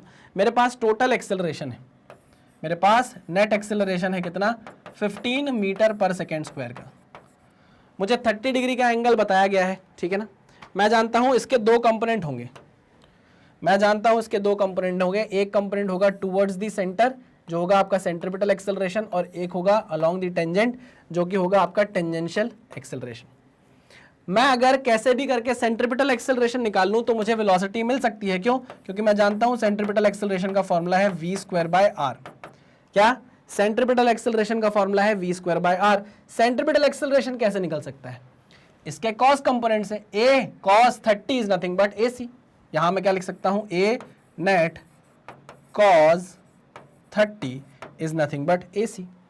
अरे हाँ कि ना, खत्म, सवाल हो गया खत्म। v²/r ए नेट आपको दिया हुआ है कितना 15 मीटर पर सेकेंड स्क्वायर, cos 30 कितना होता है √3/2 इंटू रेडियस कर दो, रेडियस आपको 2.5 मीटर दिया गया है, ठीक है। तो v square is equals to 15/2 into √3 into radius है 2.5 मीटर का। इसको आप सॉल्व करेंगे या अब आपके ऊपर मैंने छोड़ा है भाई, इतना आपको करना पड़ेगा। प्लीज थोड़ा सा हाथ पैर चलाइए, थोड़ा सा दिमाग चलाइए, आंसर निकालिए। 5.7 मीटर पर second is the answer. Velocity आपके पास आ जाएगी कितनी 5.7 मीटर पर सेकेंड। बस कुछ नहीं करना था, यही लॉजिक लगाना था, ये लॉजिक लगाया, क्वेश्चन आपका नीट 2016 का उड़ जाएगा। Next, a particle starts from rest, लो भैया, अच्छा, and moves in circular path of radius 4/π metre, 4/π metre. अच्छा, रेडियस आपको कितना दिया हुआ है 4/π मीटर दिया हुआ है, ठीक है। If its angular acceleration is 2π radian per second, angular acceleration आपको दिया है 2π radian per second square, okay. Find the velocity of the, अच्छा और क्या दिया, स्टार्ट्स फ्रॉम रेस्ट बोला है, तो ओमेगा नॉट आपको क्या दे दिया है 0 दे दिया गया है। Find the velocity of the particle after the second round, velocity of the particle after the second round, okay.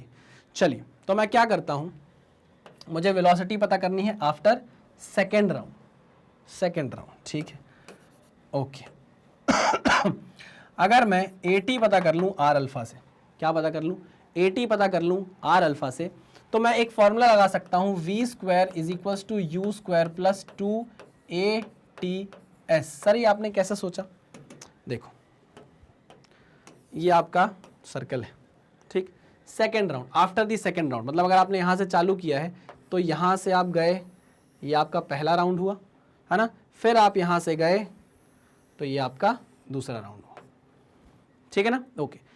इस दो राउंड में after the second find the velocity of the particle after second round, दो round में आप कितना displacement cover कर लोगे, मुझे बता सकते हो क्या? 2 राउंड में आप कितना डिस्प्लेसमेंट कवर कर लोगे? एस डिस्प्लेसमेंट इन आप, या बोलूं 2 राउंड, सेकंड राउंड में, तो आप बोलोगे पहले राउंड में 2πr जो भी रेडियस है 4/5 मीटर, 2πr ये पहले राउंड में आपने डिस्प्लेसमेंट दिखाया सरकमफ्रेंस के बराबर, इसको आप मल्टीप्लाई कर दो किससे 2 से, तो ये कितना हो जाएगा 4 times of πr, 4 times of πr। ये 2 राउंड में आपने डिस्प्लेसमेंट करके दिखा दिया, ओके। तो यहां पर इनिशियल वेलोसिटी आपको कितनी दी गई है भैया, स्टार्ट्स फ्रॉम रेस्ट बोल रहा है तो इनिशियल वेलोसिटी 0 बोल रही है। अब आप इससे भी कर सकते हो क्वेश्चन, इससे भी कर सकते हो। मैंने क्या किया है, लीनियर वेरिएबल में कन्वर्ट कर दिया अपने क्वेश्चन को, अल्फा को r से मल्टीप्लाई कर दिया तो मुझे AT मिल जाएगा कि नहीं। AT क्या है भाई, लीनियर एक्सेलरेशन है, समझना मेरी बात, एंगुलर नहीं है, ओके।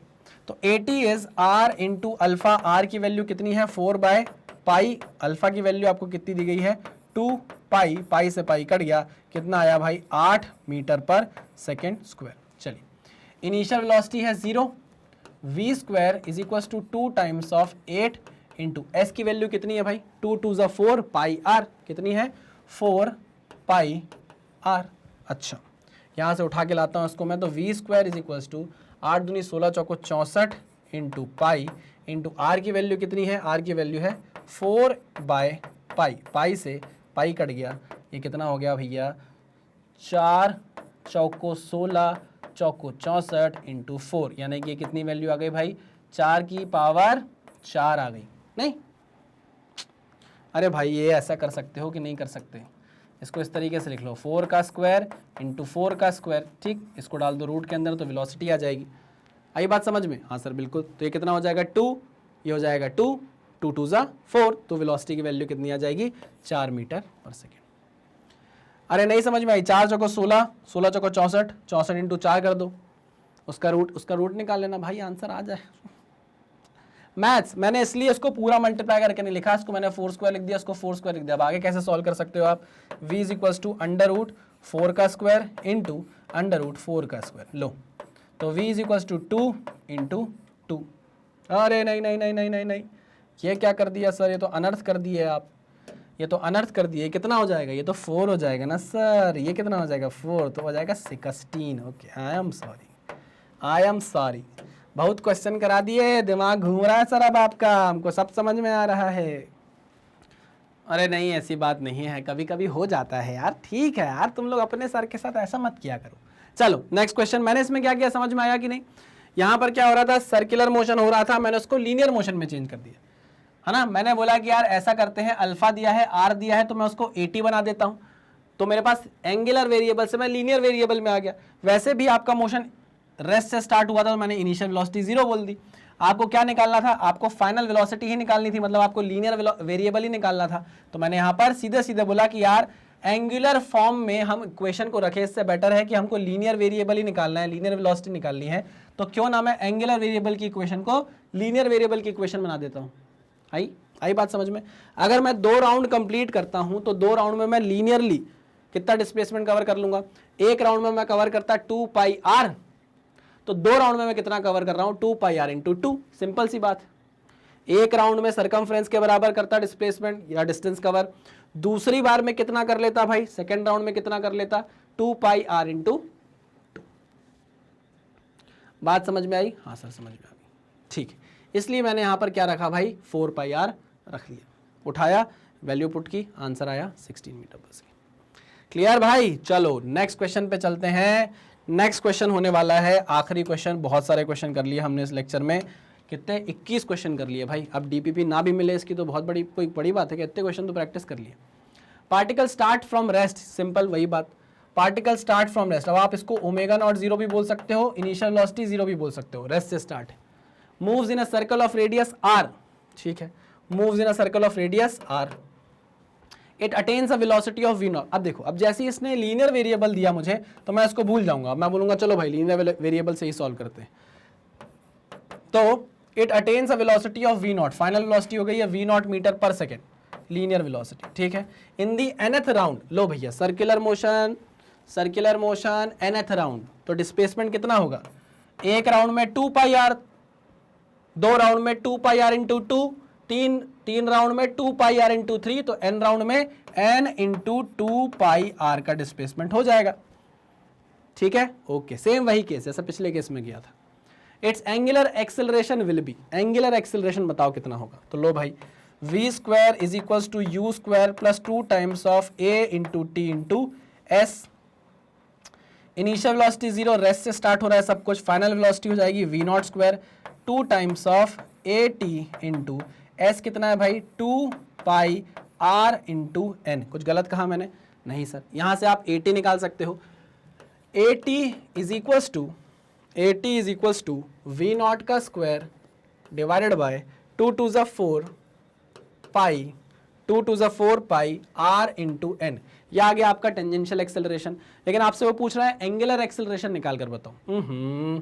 तो at is nothing but r into alpha, आपसे चाहिए उसको अल्फा, तो alpha is nothing but at by r, at by small r। लो कुछ गलत कहा क्या मैंने?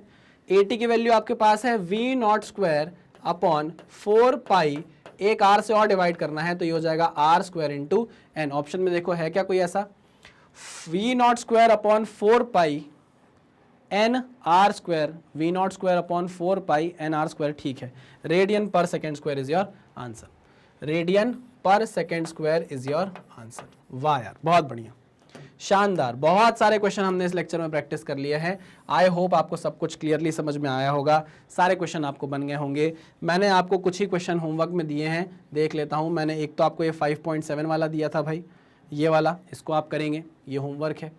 उसके बाद मैंने आपको और कोई क्वेश्चन होमवर्क में दिया क्या, देख लेता हूँ। ये मैंने आपको होमवर्क में दिया है, ये भी बहुत आसान है, आप कर सकते हैं। एक क्वेश्चन मैंने आपको और होमवर्क में दिया हुआ है, वो कहाँ गया, ये रहा। एक क्वेश्चन मैंने आपको और होमवर्क में दिया हुआ है। अच्छा, इस क्वेश्चन में आप देखो, बोला है वेलोसिटी इज 4 मीटर पर सेकेंड, मतलब वेलोसिटी कांस्टेंट है। वेलोसिटी अगर कांस्टेंट है तो क्या टेंजेंशियल एक्सेलरेशन आएगा, इस पर भी थोड़ा सोचना। अगर वेलोसिटी का मैग्नीट्यूड लगातार 4 मीटर पर सेकेंड बना हुआ है तो क्या टेंजेंशियल एक्सेलरेशन आएगा, ये मैं क्वेश्चन आपके दिमाग में डालकर छोड़ रहा हूं और मुझे आंसर चाहिए है कमेंट बॉक्स में, ठीक है ना। तो चलिए भाई, इसी के साथ करते हैं लेक्चर को खत्म। मैग्नेट ब्रेन्स आपको इतने सारे कोर्सेज, हिंदी, इंग्लिश, सारे माध्यम में इतने सारे कंटेंट आपको फ्री ऑफ कॉस्ट प्रोवाइड करता है। फ्री का मतलब ये नहीं कि कंटेंट से कॉम्प्रोमाइज़ किया जाए, आप इसे एक्सेस कर सकते हैं। देखो कंटेंट से हम कॉम्प्रोमाइज़ नहीं करते, कंटेंट तो आपको एकदम टॉप नॉच प्रोवाइड करते हैं। आप ये सारा कंटेंट एक्सेस कर सकते हैं यूट्यूब के प्लेटफॉर्म पर, हमारी वेबसाइट www.magnetbrains.com पर और हमारी ऐप से भी, है ना।